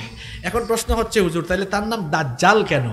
দাজ্জাল শব্দটি আরবি আদ-দাজলু মূল ধাতু থেকে এসেছে। এটার অর্থ হলো, আরবি ডিকশনারি খুললে দেখবেন অর্থ হলো আল খালাত, ইয়ানি সত্যের সাথে মিথ্যার সংমিশ্রণ ঘটানো, প্রতারণা করা, ধোঁকাবাজি করা। দাজ্জাল হবে ধোঁকাবাজ, দাজ্জাল হবে প্রতারক, এজন্য তার নাম হলো দাজ্জাল, মাসিহুদ দাজ্জাল। তারে চিনবেন কেমনে? দাজ্জালের পরিচয় বলছে, কানা থাকবে, নিজেকে রব বলবে, তোমরা তার ধোকায় পড়ো না, কারণ আমাদের রব যিনি, তিনি অন্ধ নন। আমাদের রব মানুষের মত নন, মানবীয় সকল গুণাবলীর ঊর্ধ্বে। কত সুন্দর তিনি আমরা জানি না, মাথার উপরের আসমান কত সুন্দর, জমিনটাও কত সুন্দর, এই দুনিয়ার মানুষগুলোও কত সুন্দর। সুন্দর করে সবাইকে যিনি বানালেন, সবাই বলেন তিনি কি? আল্লাহ। যিনি সবাইকে এত সুন্দর করে বানালেন, তিনি যে কত সুন্দর আমরা জানি না। এজন্য একজন গজল লিখেছে, গেয়েছে, দুনিয়া সুন্দর, মানুষ সুন্দর, আসমান সুন্দর, জমিন সুন্দর, সুন্দরে সুন্দরে পাল্লা, জানি না কত সুন্দর তুমি আল্লাহ, জানি না কত সুন্দর তুমি আল্লাহ।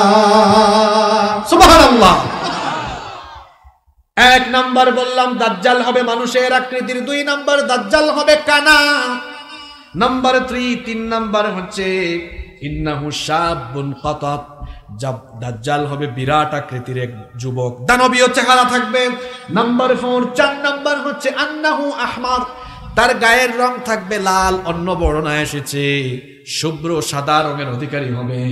নাম্বার 5 নাম্বার হচ্ছে আন্নাহু জাদুশার, তার মাথার চুল হবে অস্বাভাবিক কুকরানো, অস্বাভাবিক কুকরানো চুলের অধিকারী হবে। নাম্বার 6 নাম্বার হচ্ছে মাকতুবুন বাইনা আইনাইহি কাফির, দাজ্জালের কপালের মধ্যে আরবি 3টা অক্ষর লেখা থাকবে, কাফ ফা র। কি বললাম? কাফ ফা র। 2 রকমের বর্ণনা, কাফ ফা র অথবা কাফির লেখা থাকবে।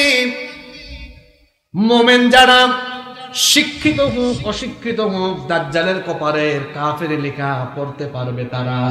আপনারা বলবেন হুজুর অশিক্ষিত মানুষ লেখা আবার পড়ে কেমনে? শোনেন আমার ভাইয়েরা, অশিক্ষিত যদি লোকটা মুমিন হয়, দাজ্জালের এই কাফের লেখাটা পড়ার জন্য তার ইমানের অন্তর্দৃষ্টি যিনি খুলে দিবেন তিনি কি? আল্লাহ। কিন্তু কাফির মুশরিক সে যদি শিক্ষিত হয়, দাজ্জালের ওই কপালের কাফির লেখা পড়তে পারবে না, কারণ তার অন্তরের মধ্যে ইমানের নূর থাকবে না, এজন্য তারা পড়তে পারবে না। তাহলে দাজ্জালের 6 নম্বর বৈশিষ্ট্য বললাম, কপালের মধ্যে লেখা থাকবে কাফির, কপালের মধ্যে লেখা থাকবে। নাম্বার 7 7 নম্বর হচ্ছে আল্লাহর হাবিব বলেছেন দাজ্জাল হবে এমন, আল্লাহর নবী বলেছেন ইন্না মাসিহাদ দাজ্জাল, আল্লাহর হাবিব বলেছেন নিশ্চয়ই দাজ্জাল হবে রজুলুন কসীরুন আফহাজ, দাজ্জাল হবে বেটে। আপনারা আপনাদের এলাকায় বেটে মানুষকে কি বাটি বলেন, বেটে না বাইটটা বলেন? বেটে খাটো। আপনাদের ভাষা খুব সুন্দর, আমাদের সিলেটের আঞ্চলিক ভাষা একটু জটিল। আমরা সিলেটে বেটে মানুষকে বলি তুমি বাট্টি, কি বলি আমরা? দাজ্জাল হবে বেটে এবং সে হবে আফহাজ। আফহাজ মানে কি? আফহাজ হচ্ছে হুয়াল্লাযী ইযা মাশা বা'আদা বাইনা রিজলাইহি কাল মুখতাইন। খতনা করার পর ছেলেরা হাঁটে কেমনে দেখছেন আপনারা? খতনা মুসলমানই দেয় না, ওই খতনা করার পরে সুন্নতি খতনা করানোর পরে ছেলেরা কেমনে হাঁটে? 2 পা ফাঁক করে ছড়ায়া ছড়ায়া। ওই দিন নোয়াখালী জিজ্ঞেস করলাম আপনারা এটাকে কি বলেন আঞ্চলিক ভাষায়? তাদের ভাষা কি সুন্দর, হ্যাঁ, তারা পানকে বলে হান, পানিকে বলে হানি। আমি তাদের এলাকায় শীতকালে মাহফিলে গিয়েছি একবার, এটা অনেক আগের কথা, যখন নোয়াখালীতে প্রথম গিয়েছি। তো আমাকে এক ভাই, প্রচন্ড কুয়াশা মাহফিলে, খুব শীত, আমাকে এসে একজন ভাই বলছে হুজুর হুজুর হানি খাইবেন নি, হানি খাইবেন নি? আমি ভাবলাম মনে হয় ভাইজান খুব শিক্ষিত মানুষ, হানি মানে তো কি মধু না? তো ভাবলাম খুব ঠান্ডা শীত পড়েছে, একটু খাইলে একটু পরে ওয়াশ করবো, গলাটাও একটু গরম হবে। বললাম ভাই নিয়ে আসেন প্লিজ। কিছুক্ষণ পর 1 গ্লাস পানি নিয়ে আসছে, কয় হুজুর নেন হানি। আমি বললাম ভাই চাইলাম হানি, দিলেন দেখি পানি। কয় হুজুর আমি তো হানির কথাই কইছি আপনারে। অর্থাৎ তারা এই পানিকে তাদের ভাষায় কি বলে? তো নোয়াখালীতে এই যে 2 পা ছড়াইয়া হাঁটলে তারা এটাকে বলে সেগাইয়া সেগাইয়া হাঁটে, সেগাইয়া সেগাইয়া হাঁটা। দাজ্জাল হবে এরকম 2 পা ছড়িয়ে দেওয়া হাঁটবে। যুবকরা হেসো না, অনেক যুবক কিন্তু রাস্তাঘাটে দেখবেন 2 পা ছড়াইয়া ছড়াইয়া হাঁটে। এগুলো দাজ্জালের অনুসারী, এভাবে হাঁটা যাবে না। কেমনে হাঁটতে হবে আল্লাহ শিখিয়েছেন। আল্লাহ বলেছেন ওয়া ইবাদুর রহমানিল্লাযীনা ইয়ামশুনা আলাল আরদি হাওনা, রহমানের বান্দারা দুনিয়ায় ভদ্রভাবে বিচরণ করবে, নম্রতার সাথে বিচরণ করবে, অভদ্র হবে না, ভদ্রতার সাথে চলবে। এটা আমাদেরকে শিখিয়েছেন কি? দাজ্জালের 8 নম্বর বৈশিষ্ট্য হলো দাজ্জাল হবে নির্বংশ। আল্লাহর নবী বলেছেন ইন্না মাসিহাদ দাজ্জাল লা ইউলাদু লাহু, তার কোনো ছেলে মেয়ে থাকবে না, সন্তানাদি থাকবে না। নাম্বার 9 নম্বর হচ্ছে আল্লাহর নবী বলেছেন দাজ্জাল হবে বিরাট দানব আকৃতির, দানবের মতো চেহারা। নাম্বার 10 নম্বর হচ্ছে দাজ্জাল হবে বক্র স্বভাবের। ওই যে আমরা মাঝে মাঝে বলি ঘাড় তেরা ঘাউরা, দাজ্জাল হবে এরকম ঘাড় তেরা একটু গাউরা টাইপসের লোক। এরপরে নাম্বার 11 নম্বর হলো দাজ্জালের এই কপাল হবে অত্যন্ত প্রশস্ত। 12 নম্বরে হচ্ছে দাজ্জাল তার গলা এবং কাঁধ হবে আরিদুন নাহার, প্রশস্ত হবে। এই হচ্ছে দাজ্জালের 12টা বৈশিষ্ট্য। আপনাদের কি কষ্ট হচ্ছে? এখন তো বিরাট বিরাট কয়েকটা কিচ্ছা বলবো, বেশি সময় নিব না, মনোযোগ থাকবে তো আপনাদের। এখন প্রশ্ন হলো হুজুর এই দাজ্জাল এখন কোথায় আছে? দাজ্জালের কি জন্ম হবে নাকি দাজ্জালের জন্ম হয়ে গিয়েছে? দাজ্জাল পৃথিবীতে জন্ম নিবে না, দাজ্জালের জন্ম কিন্তু হয়ে গেছে। দাজ্জালের জন্ম হয়ে গিয়েছে। বলবেন হুজুর জন্ম যদি হয় তাকে আমরা দেখি না কেন? কেমনে দেখবেন? কারণ আল্লাহ তাআলা তাকে শাম কিংবা ইয়ামেনের এক অচিন দ্বীপের মধ্যে বন্দী করে রেখেছেন। আল্লাহর নবীজির জামানায় দাজ্জাল ছিল, দাজ্জালের কিচ্ছা বলে গিয়েছেন মুহাম্মাদুর রাসূলুল্লাহ সাল্লাল্লাহু, একেবারে নবীজি একেবারে যেই কিচ্ছাটা সাহাবীদেরকে বলেছেন সেই কিচ্ছাটা হুবহু আপনাদেরকে বলবো। শোনেন তাহলে দাজ্জাল কোথায় আছে বুঝে যাবেন কোন অবস্থায় আছে। এই হাদিসের বর্ণনাকারী সাহাবী একজন মহিলা সাহাবী, নাম হচ্ছে ফাতিমা বিনতে কাইস রাদিয়াল্লাহু আনহা। তিনি বলছেন একবার ফজরের আজান আমার কানে গেল, ফজরের নামাজ আল্লাহর নবীর ইমামতিতে আদায়ের জন্য আমি ওযু করে মসজিদে নববীর দিকে রওনা দিলাম। আমি যখন মসজিদে গেলাম, মহিলাদের কাতারের সামনের কাতারে আমি থাকলাম। ইসলামী শরীয়তের সিস্টেম হলো পুরুষরা থাকবে সামনের কাতারে, নারীরা থাকবে আলাদা কিংবা পুরুষের কাতারের পিছনে। তিনি বলছেন আমি নারীদের কাতারের সামনের কাতারে ছিলাম। আমরা নামাজের আগ মুহূর্তে শুনলাম নবীজি বলছেন, ও আমার সাহাবীরা, আজকে নামাজের পরে কেউ নিজেদের জায়গা থেকে উঠবা না, তোমাদের উদ্দেশ্যে আমি কিছু কথা বলবো। এরপরে নবীজি নামাজে ইমামতি করলেন, সালাম ফিরালেন, সালাম ফিরিয়ে আল্লাহর নবী আমাদের দিকে চেহারা ঘুরালেন। এরপরে নবীজি বললেন, শোনো, তামিমদারি এতদিন খ্রিস্টান ছিল, তামিমদারি আমার হাতে এসে ইসলাম গ্রহণ করে মুসলমান হয়েছে, সুবহানাল্লাহ। তামিমদারি আমাকে দাজ্জাল সম্পর্কে এমন তথ্য দিয়েছে, আমি তোমাদেরকে দাজ্জালের ব্যাপারে যে কথা বলা দরকার ছিল সেগুলো তামিমদারির কথার সাথে মিলে গিয়েছে। এই জন্য দাজ্জালের ব্যাপারে আমি তোমাদেরকে সতর্ক করে যাচ্ছি। নবীজি বললেন, তামিমদারি লাখাম এবং জুজাম গোত্রের 30 জনকে নিয়ে নৌ ভ্রমণে সাগরে বের হয়েছিল।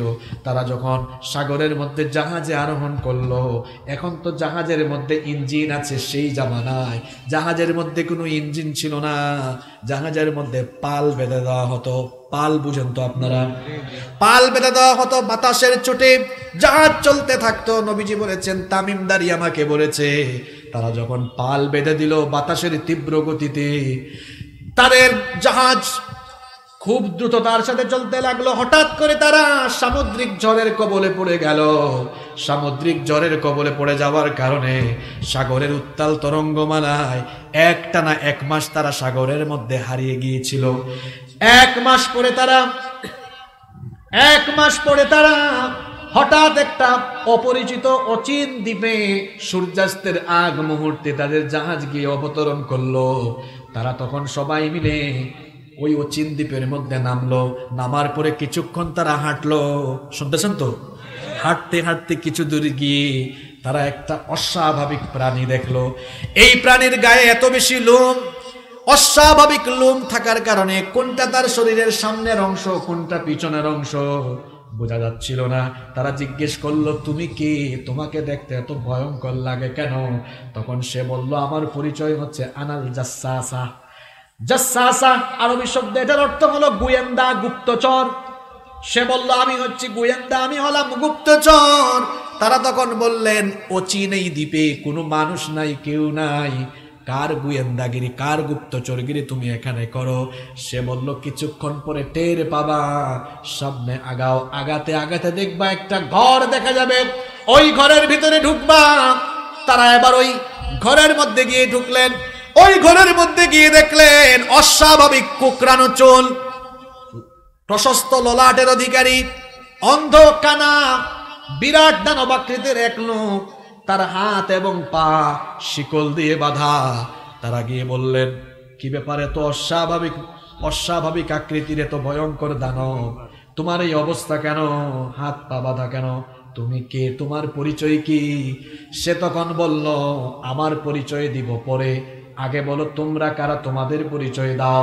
তারা বললেন, আমরা আরবের লোক, নৌ ভ্রমণে বের হয়ে সামুদ্রিক ঝড়ের কবলে পড়ে গিয়েছিলাম, এই জন্য আমরা 1 মাস সাগরে হারিয়ে গিয়েছিলাম। এরপরে আমরা আজকে অচিন এই দ্বীপের মধ্যে অবতরণ করার পরে একজন আমাদেরকে বলল সে নাকি গোয়েন্দা, সে আমাদেরকে এখানে পাঠিয়েছে। সে তখন বলল, ঠিক আছে, তোমরা যেহেতু আরবের লোক, ঠিক আছে, আমার পরিচয় তোমাদেরকে আমি দিব। তার আগে আমাকে বলো, আমি তোমাদেরকে 3টা প্রশ্ন করব, এই 3টা প্রশ্নের উত্তর দাও, এরপরে আমার পরিচয় দিব। জোরে বলেন, কয়টা? আজকের ওয়াজ শেষ হবে এই 3টা প্রশ্ন দিয়ে। এমন 3টা প্রশ্ন বর্তমান পৃথিবীর বাস্তবতার সাথে মিলবে ইনশাআল্লাহ। মনোযোগ আছে তো? ওই পিছনে কয়েকজন ঘুমায়, সামনের এরা স্লোগান দিয়ে ঘুম ভাঙায় দেন, কারণ এই সবক নিয়ে বাড়িতে যেতে হবে। লিল্লাহি তাকবীর। এবার আপনারা দেন ওনাদের উদ্দেশ্যে লিল্লাহি তাকবীর। দেখছেন পিছনের এরা তারা কত জুড়ে দিল, এবার সামনের এদের উদ্দেশ্যে আপনারাও দেন লিল্লাহি তাকবীর। এবার সবাই মিলে দেন লিল্লাহি তাকবীর। কয়টা প্রশ্ন? সে বলল আমার পরিচয় আমি বলবো, কিন্তু তার আগে আমাকে 3টা প্রশ্নের উত্তর দাও। তারা বললেন ঠিক আছে, তুমি তোমার প্রশ্ন করো। সে তখন 1 নাম্বার প্রশ্ন করলো, আমাকে বাইসান সম্পর্কে খবর দাও। তারা বললেন বাইসান তো বিরাট একটা শহর, বাইসানের কোন খবর তুমি জানতে চাও? সে তখন বলল আমি বাইসানের খেজুর বাগান সম্পর্কে জানতে চাই। বাইসানের খেজুর বাগানে খেজুর গাছে কি এখনো ফল আসে নাকি? তারা বললেন হ্যাঁ, বাইসানের খেজুর বাগানের খেজুর গাছে এখনো ফল আসে। নাম্বার 2 নাম্বার প্রশ্ন করলো, আমাকে তাবারিয়া উপসাগরের খবর দাও। তারা বলল তাবারিয়া উপসাগরের কোন খবর জানতে চাও? সে বলল তাবারিয়া উপসাগরে পানি আছে নাকি পানিগুলো শুকায় গেছে? তখন তারা বললেন তাবারিয়া উপসাগরে এখনো পানি আছে। সে তখন বলল ঠিক আছে, সর্বশেষ প্রশ্ন হলো জুগারের ঝর্ণার খবর আমাকে দাও। জুগারকে চিনেন আগে? জুগার হচ্ছে লূত আলাইহিস সালামের মেয়ে। তিনি যেখানে ইন্তেকাল করেছেন সেখানে তার কবর হয়েছে, কবরের পাশে একটা ঝর্ণা, ওই ঝর্ণার নাম হয়ে গেছে তার মেয়ের নামে জুগারের ঝর্ণা। তারা বললেন জুগারের ঝর্ণার কোন খবর তুমি জানতে চাও? সে বলল জুগারের ঝর্ণা, ওই ঝর্ণায় কি পানি আছে নাকি পানি শুকিয়ে গিয়েছে? তারা বললেন হ্যাঁ, পানি এখনো আছে, ওই পানি দিয়ে মানুষ এখনো চাষাবাদ করে। সে তখন বলল আমি আমার 3টা প্রশ্নের উত্তর পেয়ে গিয়েছি। তারা বললেন 3টা প্রশ্ন করেছো, 3টা প্রশ্নের উত্তর দিলাম, এবার তোমার পরিচয় বলো। সে তখন বলল আমার পরিচয় হলো আনা মাসিহুদ দাজ্জাল, আমি হচ্ছি দাজ্জাল। তারা তখন বললেন তো তুমি এই অচিন দ্বীপে কি করো? শোনেন, মহাসাগরের মধ্যে এমন এমন কিছু জায়গা আছে, এই যে আকাশের মধ্যে উড়োজাহাজ চলে, প্লেন চলে, বিমান চলে, বিমানেরও কিন্তু চলার জন্য একটা ম্যাপ আছে। ওই রুট ম্যাপ দেখে দেখে পাইলটরা বিমান চালায়। মহাসাগরের সকল জায়গার উপর দিয়ে প্লেনগুলো অতিক্রম করে না, কারণ মহাসাগরের এমন কিছু ভয়াবহ জায়গা আছে, ওই জায়গা দিয়ে বিমান অতিক্রম করলে বিমান নিখোঁজ হয়ে যায়। আবার সাগরের মধ্যে যে জাহাজ চলে, পৃথিবীর 90% ব্যবসা জাহাজের মাধ্যমে চলে।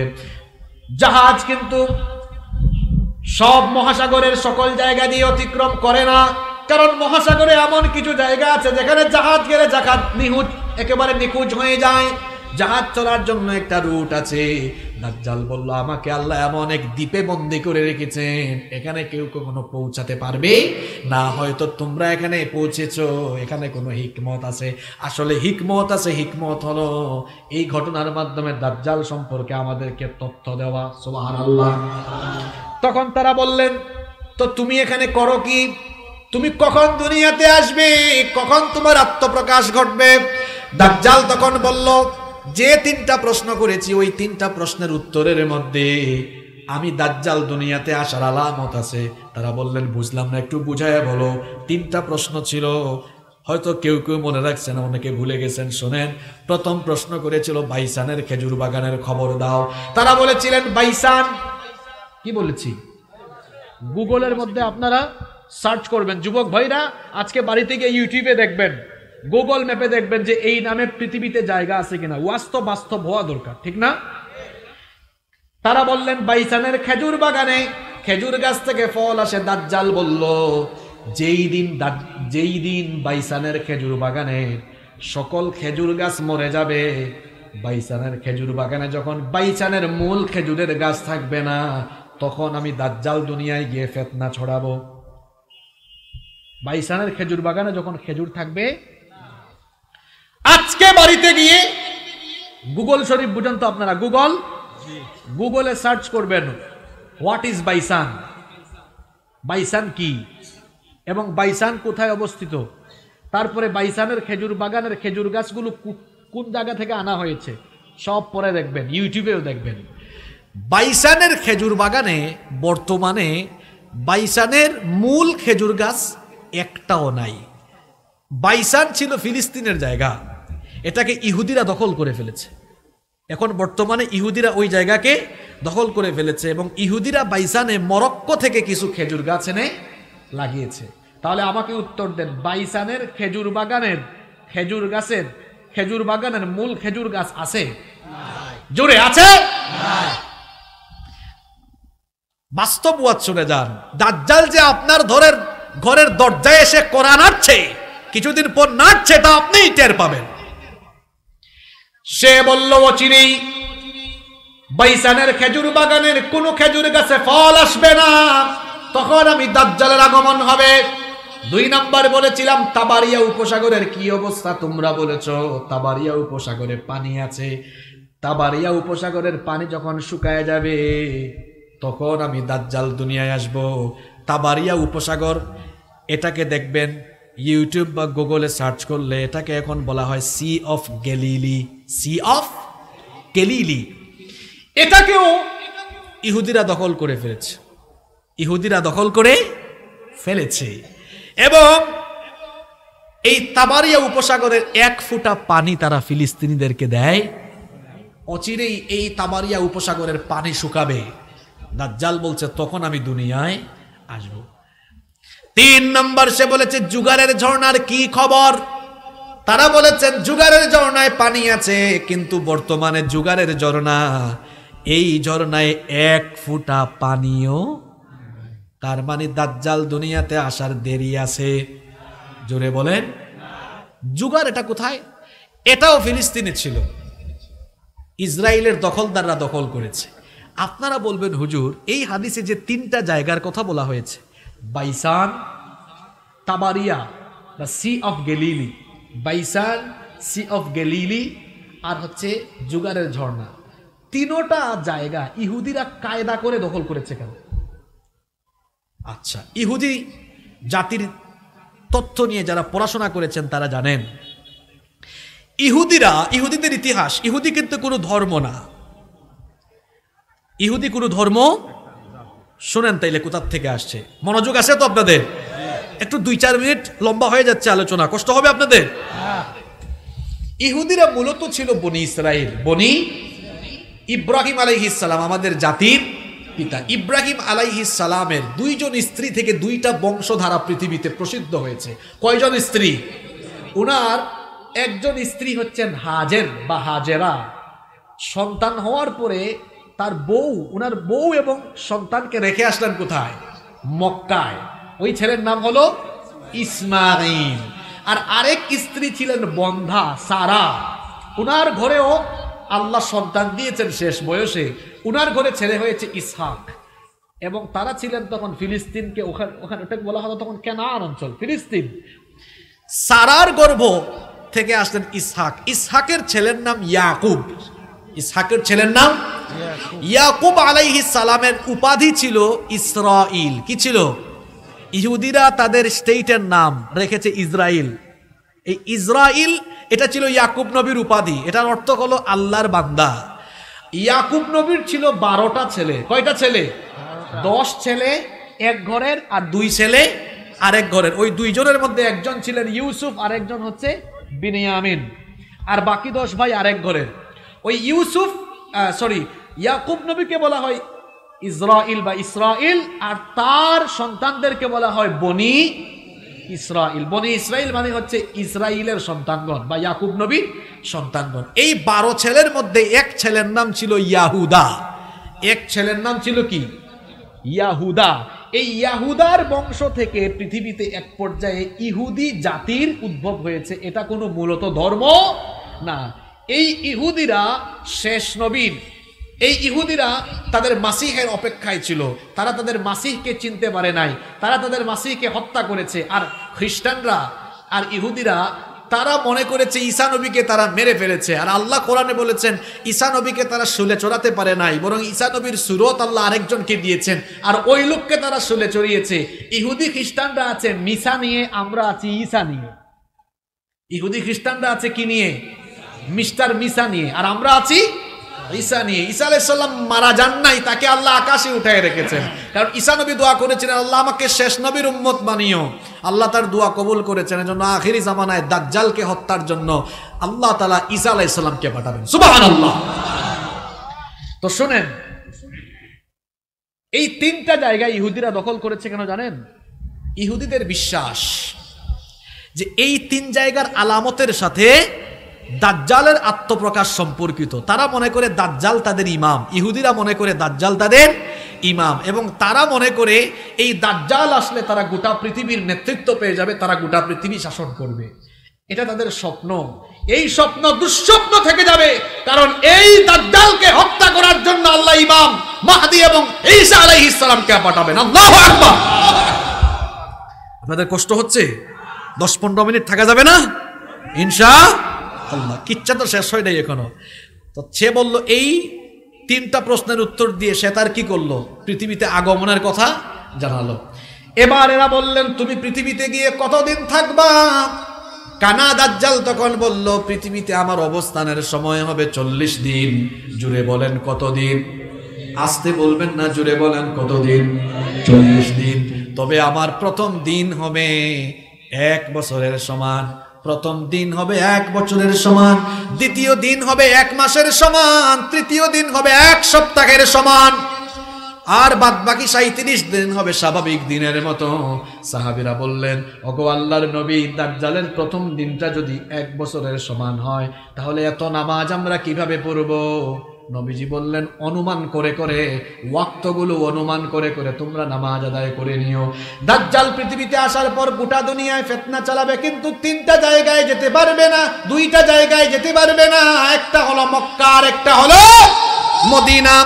মক্কায় যখন ঢুকতে চাইবে ফেরেশতা ভাগায়া দিবে, মদিনায় যখন ঢুকতে চাইবে ফেরেশতা ভাগায়া দিবে। এই দাজ্জাল দুনিয়াতে এসে গোটা দুনিয়ায় ফিতনা চালাবে। দাজ্জালের সৈন্য হবে মোট 70,000 কেন্দ্রবিন্দু। সুবহানাল্লাহ পড়েন। যে দাজ্জাল এত ফিতনা চালাবে, বাবারা ভাইয়েরা, এই দাজ্জালের ফিতনা থেকে সবাই বাঁচতে চান তো? তা কিছু আমল শিখে যাবেন না আজকে আসছেন যে? হ্যাঁ, দাজ্জালের ফিতনা থেকে বাঁচার জন্য আমরা আমল করব 3টা। জুড়ে বলেন কয়টা? এই তো আপনারা অমনোযোগী হয়ে গেছেন। ব্যাগ নিয়ে যে যার ভাইয়েরা যাবে, এখানে ভাইয়েরা আছেন যাবে। আপনারা একটু মনোযোগ দেন, 5 মিনিট, এরপরে মোনাজাত হবে। বসেন, যারা দাঁড়িয়ে আছেন বসে যান, বিশৃঙ্খলা করবেন না। এই দাজ্জালের ফিতনা থেকে বাঁচার জন্য কয়টা আমল করব আমরা? দাজ্জালের ফিতনা থেকে বাঁচার জন্য 3টা আমল করবেন। নাম্বার 1, দাজ্জাল যেহেতু নিজেকে রব বলে দাবি করবে, এজন্য রবের পরিচয়গুলো ভালোভাবে জেনে নেবেন। রবের পরিচয় জানার জন্য তার অনেকগুলো গুণবাচক নাম আছে। যেমন আল্লাহর নাম হচ্ছে রহমান, আল্লাহর নাম হচ্ছে রহিম, আল্লাহর নাম হচ্ছে করিম, আল্লাহর নাম হচ্ছে সত্তার, আল্লাহর নাম হচ্ছে গফফার। এইরকম আল্লাহর 99টা নাম আছে। গুণবাচক নামগুলো জানবেন আর আল্লাহর দিন সম্পর্কে জানবেন, তাহলে দাজ্জালের ফিতনায় ফেলতে পারবে। দাজ্জালের ফিতনা থেকে বাঁচার জন্য 2 নাম্বার আমল করবেন। প্রত্যেক দিন, প্রত্যেক জুমার দিনে সূরা কাহাফ তিলাওয়াত করবেন। সূরা কাহাফের প্রথম 10 আয়াত এবং শেষ 10টা আয়াত মুখস্থ করবেন। আল্লাহর নবী বলেছেন, জুমার দিনে যারা সূরা কাহাফ তিলাওয়াত করবে, আল্লাহ তাআলা তাদেরকে দাজ্জালের ফিতনা থেকে বাঁচায়া দিবে। 3 নাম্বার হচ্ছে, যখন আপনারা নামাজ আদায় করেন, নামাজে আমরা শেষ বৈঠকে তাশাহুদ পড়ি, দুরুদ পড়ি, দুআয়ে মাসুরা পড়ি। আল্লাহর নবী বলেছেন, দুআয়ে মাসুরার পরে 4টা বিষয় থেকে আল্লাহর কাছে আশ্রয় চাও। জুড়ে বলেন কয়টা? 1 নাম্বার, আল্লাহুম্মা ইন্নী আউযু বিকা মিন আযাবি জাহান্নাম ওয়া মিন আযাবিল কবর ওয়া মিন ফিতনাতিল মাহইয়া ওয়াল মামাত ওয়া মিন ফিতনাতিল মাসিহিদ দাজ্জাল। যে দোয়াটা বললাম, এই দোয়াটা কার কার মুখস্থ আছে? হাত তুলেন। এই যে এখন যারা বিশৃঙ্খলা করছে, শেষ ভালো যার, সব ভালো তার, এগুলো বিশৃঙ্খলা, উঠাউঠি করা, শয়তান কি নিচের থেকে চুলকাচুলকি করে, গুতাগুতি করে। আমি হাসিবুর রহমান এই পাবনায় মাহফিলে এসেছি, বাসায় যেতে পারবো কিনা জানি না, রোড অ্যাক্সিডেন্ট করে মরে যেতে পারি। আপনি রওনা দিয়েছেন, বাড়িতে যেতে পারবেন কিনা এখানেই গজবে শেষ হয়ে যেতে পারেন। যে গুনাহ করেছেন, এই গুনার জন্য কি 10 মিনিট বসে কাঁদতে মন চায় না? শয়তান কি ভেতরকে এত কালো বানিয়ে দিয়েছে? কয়টা আমল বলছি? 3 এবং সর্বশেষ আমল বলছি। নবীজি বলেছেন নামাজে তাশাহুদ, দুরুদ এবং দুআয়ে মাসুরার পরে এই দোয়াটা করো আর 4টা বিষয় থেকে আশ্রয় চাও। আল্লাহুম্মা ইন্নী আউযু বিকা মিন আযাবি জাহান্নাম ওয়া মিন আযাবিল কবর ওয়া মিন ফিতনাতিল মাহইয়া ওয়াল মামাত ওয়া মিন ফিতনাতিল মাসিহিদ দাজ্জাল। এই দোয়াটা কে কে পারেন মুখস্থ দেখি হাত তুলেন। অনেক কম। ফেনী, নোয়াখালী, লক্ষ্মীপুর এই প্রশ্ন করলে 100 জনের মধ্যে 90 জন হাত তুলে। পাবনার মানুষ এই দোয়াটা মুখস্থ করলেন না। এই দেখেন আমল নাই, আমলের দিকে আমরা নাই। মাহফিল হলে দেখা যায় মাহফিলে বসলে কথা শুনবে, আমল ভালো হবে, জাহান্নাম থেকে বাঁচার অনেক কথা শুনবে। মাহফিলে নাই, আছে কোথায়? মেলায়। এই মেলায় ভেলায় আমাদের সময় চলে গেল। এই দোয়াটা মুখস্থ করবেন। সবাই পারবেন? সংক্ষিপ্ত দোয়া। যুবক ভাইয়েরা শোনেন, গুগলে সার্চ করবেন, দেখবেন দোয়াটা চলে আসবে, মুখস্থ করবেন। যারা পারেন আমার সঙ্গে বলেন, যারা পারেন কি সবাই বলেন, বলেন আল্লাহুম্মা, জোরে বলেন আল্লাহুম্মা ইন্নী আউযু বিকা মিন আযাবি জাহান্নাম ওয়া মিন আযাবিল কবর ওয়া মিন ফিতনাতিল মাহইয়া ওয়াল মামাত ওয়া মিন ফিতনাতিল মাহইয়া ওয়াল মামাত ওয়া মিন ফিতনাতিল মাসিহিদ দাজ্জাল। কি সুন্দর দোয়া নবীজি শিখালেন। আল্লাহুম্মা ইন্নী আউযু বিকা মিন আযাবি জাহান্নাম, হে আল্লাহ আমাকে জাহান্নামের আযাব থেকে বাঁচাও। ওয়া মিন আযাবিল কবর, কবরের শাস্তি থেকে বাঁচাও। ওয়া মিন ফিতনাতিল মাহইয়া ওয়াল মামাত, জীবন মৃত্যুর ফিতনা থেকে বাঁচাও।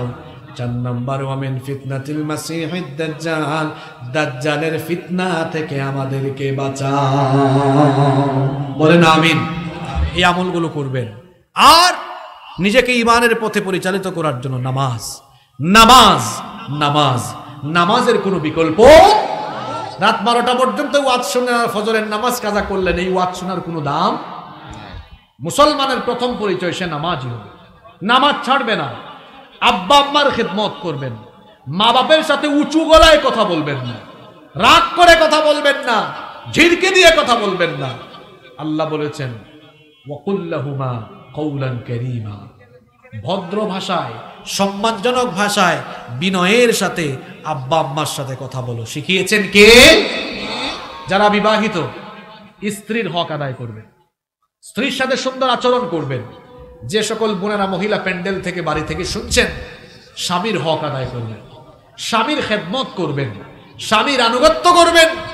যুবক ভাইদেরকে বলছি, মোবাইলের ফিতনায় পড়ে ঈমান হারা হবেন না, অশ্লীল আজে বাজে ভিডিও দেখবেন না। মনে রাখবেন, কেউ কিচ্ছু না জানলেও না দেখলেও আপনার সব খবর একজন জানেন, তিনি কে? বড়দেরকে সম্মান করবেন, ছোটদেরকে স্নেহ করবেন, উলামাদেরকে সম্মান করবেন, মসজিদের সাথে সম্পর্ক রাখবেন, মাদ্রাসার সাথে সম্পর্ক রাখবেন, উলামাদের সাথে সম্পর্ক রাখবেন। সুদ ঘুষ থেকে নিজেকে হেফাজত করবেন। যে ব্যক্তি সুদ খায়, নবীজি বলেছেন সুদের 70টার বেশি গুনাহ, এর মধ্যে সর্বনিম্ন গুনাহ হলো নিজের মায়ের সাথে জিনা করা। নাউযুবিল্লাহি মিন যালিক। ইমানদার সুদ খেতে পারে না, ঘুষ খেতে পারে, আরেকজনের জায়গা নিয়ে ঠেলাঠেলি করতে পারে না। অবশ্যই এরকম মানুষ আমাদের সমাজে নাই। অন্যায় অপরাধ থেকে নিজেকে হেফাজতে রাখবো, নামাজি হব, দিনদার হব, দিনের পথে চলবো, কোরআন সুন্নাহর পথে চলবো। আল্লাহ আমাদের সবাইকে তৌফিক দান করুন। মাহফিল কমিটির সভাপতি সাহেবের বক্তব্য থাকলে আমরা শুনবো, আর যদি অনুমতি পেয়ে যাই আমরা মোনাজাত করবো। মাশাআল্লাহ। এখানে আলোচনা চলতে চলতে অনেকে অনেক টাকা দিয়েছেন। মান্নান সাহেব না 5,000 টাকা দিয়েছেন। আল্লাহ মান্নান সাহেবের এই সদকা কবুল করেন। ওনার আব্বা আস্তাগফিরুল্লাহাল্লাযী লা ইলাহা ইল্লা হুয়াল হাইয়ুল কাইয়্যুম ওয়া আতুবু ইলাইহি লা হাওলা ওয়া লা কুওয়াতা ইল্লা বিল্লাহিল আলিয়্যিল আযীম। লা ইলাহা, সবাই বলেন লা ইলাহা ইল্লাল্লাহু মুহাম্মাদুর রাসূলুল্লাহ সাল্লাল্লাহু আলাইহি ওয়াসাল্লাম। আল্লাহুম্মা আমিন।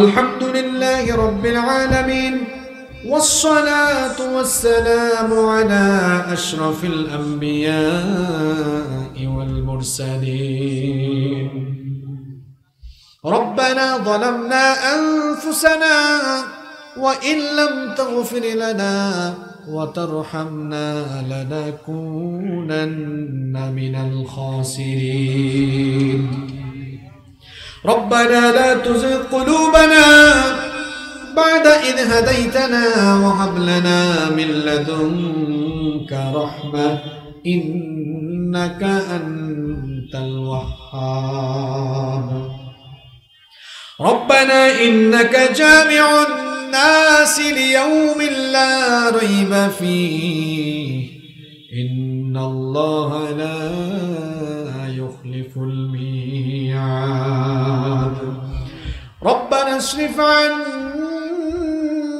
عذاب جهنم إن عذابها كان غراما رب العالمين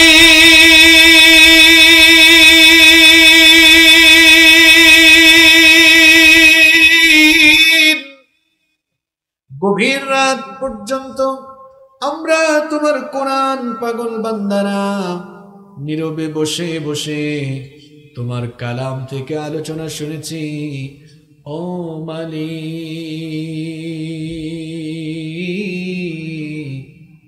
এই গভীর রজনীতে আমরা যারা হাত তুলেছি, জীবনে কম বেশি সবাই আমরা গুনাহ করে ফেলেছি।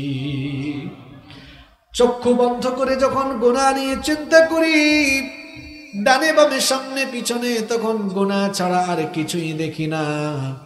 ওগো মালিক, আমরা গুনাহ করেছি, এত গুনাহ করতে করতে গুনাহের সাগরে আমরা সাঁতার কাটছি। গুনাহ করতে করতে পাপের দরিয়ার অতল তলদেশে আমরা অবগাহন করেছি। ওগো মালিক, যতই আমরা গুনাহ করি না কেন, তুমি তো বলেছো লা তাকনাতু মির রাহমাতিল্লাহ, তুমি তো বলেছো বান্দারে গুনাহগার হয়ো, আমার রহমত থেকে নিরাশ হয়ো না। ওগো মালিক, সেজন্যে গুনার বোঝা মাথায় নিয়ে গুনাহের জন্য লজ্জিত হয়ে তোমার রহমতের আশা করে দুহাত ভিক্ষুকের মতো পেতেছি। ওগো আল্লাহ, আমাদেরকে তোমার দয়া থেকে ক্ষমা থেকে বঞ্চিত করে দিও না। তুমি যদি আমাদেরকে তোমার দয়া থেকে ক্ষমা থেকে বঞ্চিত করে দাও, আমাদের আর কোথাও যাওয়ার জায়গা নাই। আমরা ছাড়াও তোমার অসংখ্য গোলাম আছে, কিন্তু তুমি ছাড়া আমাদের আর কোনো মাবুদ নাই। তুমি যদি আমাদেরকে তাড়িয়ে দাও, বিদায় করে দাও, কার কাছে যাব, কোথায় গিয়ে হাত পাতবো? ওগো আল্লাহ, চক্ষু বন্ধ করে যখন গুলাগুলো নিয়ে চিন্তা করি, তখন মনে হয় জাহান্নাম ছাড়া আর কিছুই নসিব হবে না। আজকে হাত তুলেছি, আর কোনোদিন হাত পাতার সুযোগ পাবো কিনা জানি না। কারণ এমনও তো হতে পারে আজকের এই মোনাজাত আমাদের কারো কারো জন্য জীবনের শেষ মোনাজাত হয়ে যেতে পারে। আর কোনোদিন হাত তুলে গুনাহ মাফের সুযোগ নাও পেতে পারি গো আল্লাহ।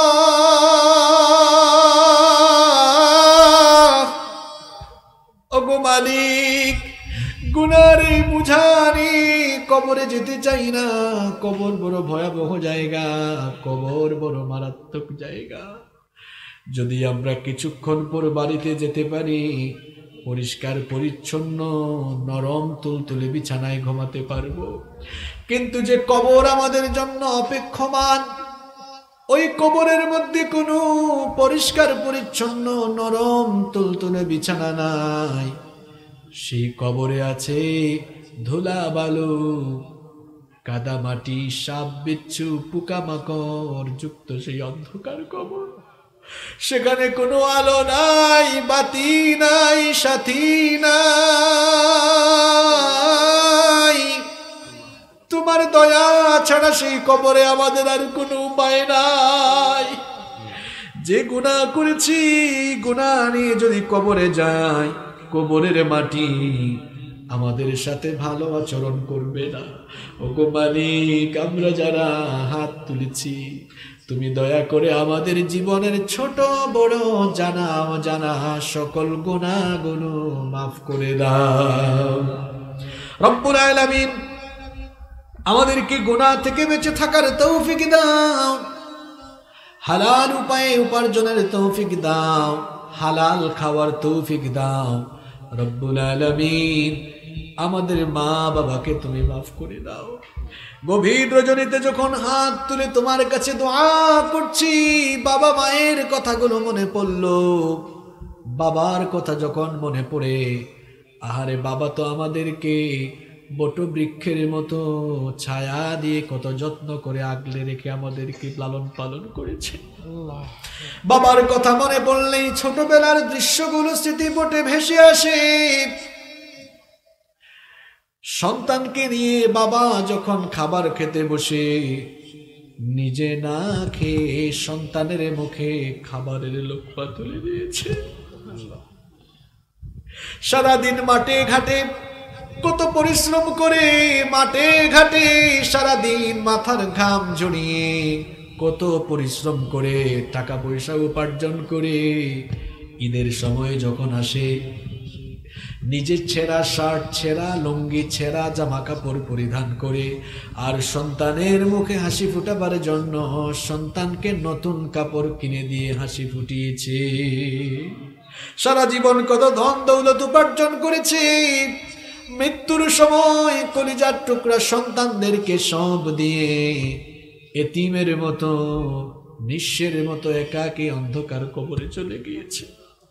ওগো মালিক, আমাদের যাদের বাবা নাই, আমাদের মাথার উপরে কোনো ছায়া নাই, আমাদের যাদের বাবা নাই, আমাদের বিপদ আপদের সময়, কষ্টের সময় আমাদের মাথায় হাত বুলায় দেওয়ার মতো কোনো মানুষ নাই।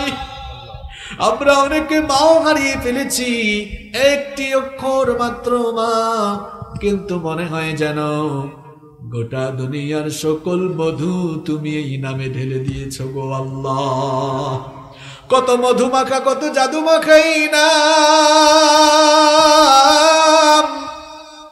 মা আমাদের জন্য কত কষ্ট করলেন, আহারে একদিন আর 2 দিন নয়, একটানা 10 মাস 10 দিন মা আমাদেরকে পেটে ধারণ করে যন্ত্রণা সহ্য করেছেন। সারা পৃথিবীর মানুষগুলো গভীর রাতে যখন আরাম করে ঘুমায়, তখন গর্ভবতী মা ঘুমাতে পারে না। সন্তান যখন পেটের ভেতরে হাত পা দিয়ে নড়াচড়া আরম্ভ করে, গুতাগুতি আরম্ভ করে, মায়ের কলিজা ছেঁড়া বেদনা তখন আরম্ভ হয়ে যায়। মা রাতের বেলা না ঘুমিয়ে কষ্টের কারণে চোখের পানি ঝরায়। এভাবে যে কত রাত মা কেঁদে কেঁদে কাটিয়েছে তুমি ছাড়া কেউ জানে না গো আল্লাহ। শুধু রাতের বেলা নয়, দিনের বেলাও মা অবর্ণনীয় যন্ত্রণা সহ্য করেছে। আমাদেরকে পেটে নিয়ে সাংসারিক সকল কাজ করেছেন, আমাদেরকে পেটে নিয়ে ঘরের সবাইকে খাওয়ানোর উপরে ক্ষুধা পেটে মা যখন খাবার খেতে বসেছে, ঠিক সেই সময়ে সন্তান পেটের ভেতরে নড়াচড়া আরম্ভ করেছে। মায়ের তখন বমি বমি ভাব সৃষ্টি হয়ে গেল, খাবার খেতে পারলেন না। ঘরের ভেতরে গিয়ে দরজা বন্ধ করে একা একা কাঁদলে। এভাবে যে কত দিন আর কত রাত মা কেঁদে কেঁদে অস্থির হয়েছে। মাবুদ গো, তুমি ছাড়া সেটা কেউ আর জানে না। এখানেই কষ্টের শেষ নয়। যেদিন আমাদের মা আমাদেরকে জন্ম দিলেন, সেই দিন মায়ের কত কষ্ট হলো। আজকের চিকিৎসা বিজ্ঞান বলছে একজন মানুষ সর্বোচ্চ 20 থেকে 25 ইউনিট পর্যন্ত ব্যথা সহ্য করতে পারে। কিন্তু আমাদের জনম দুঃখিনী মা আমাদেরকে জন্ম দিতে গিয়ে 20 আর 25 নয়, 50 থেকে 55 ইউনিটের মারাত্মক ব্যথা সহ্য করেছে। শরীরের প্রতিটি হাড় ভেঙে যাওয়ার চাইতেও নিদারুণ সেই কষ্টের যন্ত্রণা আমাদের গর্ভধারিণী মা কিভাবে সহ্য করেছেন সেটা আমরা জানি না। দুনিয়াতে আসার পরে 2 বছর 2.5 বছর বুকের দুধ আমাদেরকে পান করিয়েছেন, কত কষ্ট করেছেন। আহারে, আমরা যখন গভীর রাত পর্যন্ত, রাত 2টা 3টা পর্যন্ত বাড়িতে ফিরি না, কেউ আমাদের জন্য টেনশন করে না, কেউ আমাদের জন্য অপেক্ষা করে না। কিন্তু দেখা যায় মা কিছুক্ষণ পরে ফোনের মধ্যে কল করে বলে, বাবা রে, সবাই তো চলে এসেছে, তুমি কেন এখনো বাড়িতে আসো না? বাড়িতে গেলে দেখা যায় সবাই ঘুমিয়ে গিয়েছে, কিন্তু মা এখনো ঘুমায় নাই, দাঁড়িয়ে দাঁড়িয়ে বাড়ির দরজায় অপেক্ষা করছে। ওগো আল্লাহ, আমাদের যাদের মা নাই, আমাদের জন্য বাড়ির দরজায় অপেক্ষা করার কোনো মানুষ নাই।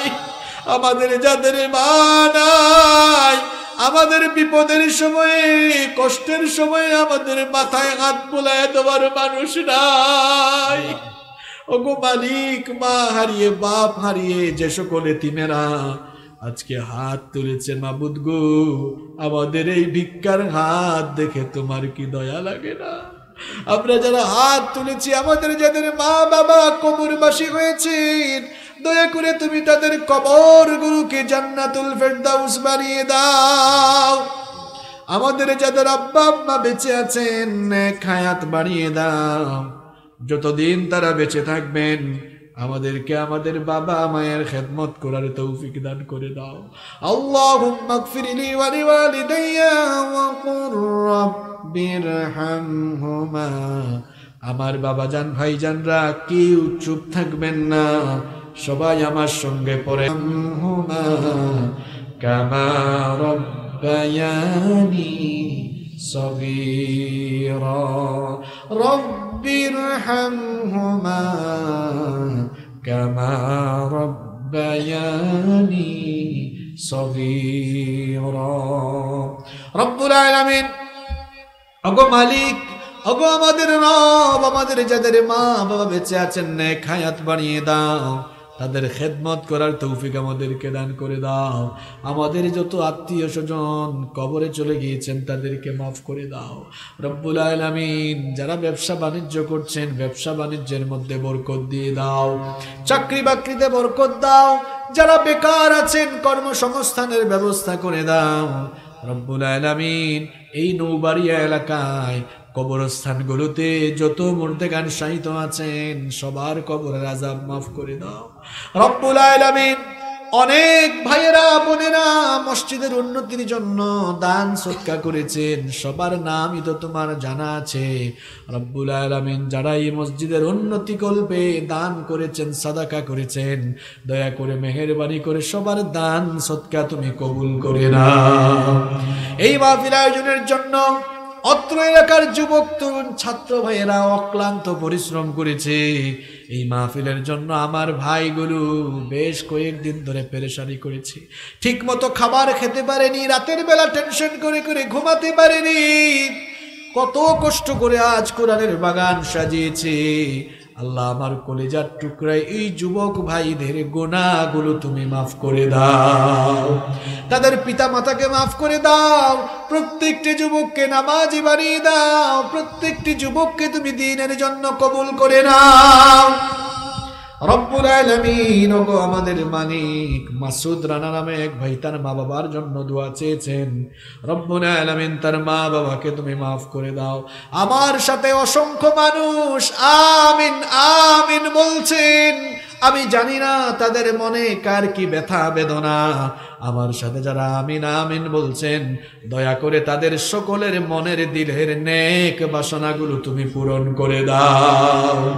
রব্বুল আলামিন, तमाम दुनियार निर्यातित निपीड़ित मुसलमानदेरके हेफाजत करो, विशेष करे फिलिस्तीनेर आमादेर मजलुम भाई बोनदेरके हेफाजत करो।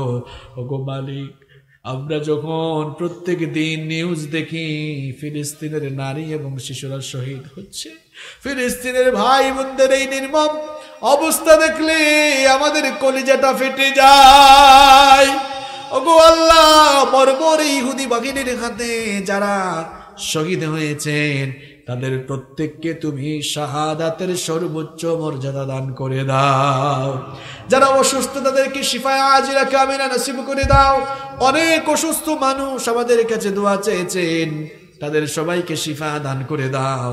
রব্বুল আলামিন এই এলাকারই একজন ভাই আলেমদেরকে আপ্যায়নের ব্যবস্থা করেছেন, খুব কষ্ট করেন, একটানা কয়েক বছর ধরে আলেমদেরকে তিনি আপ্যায়ন করেন।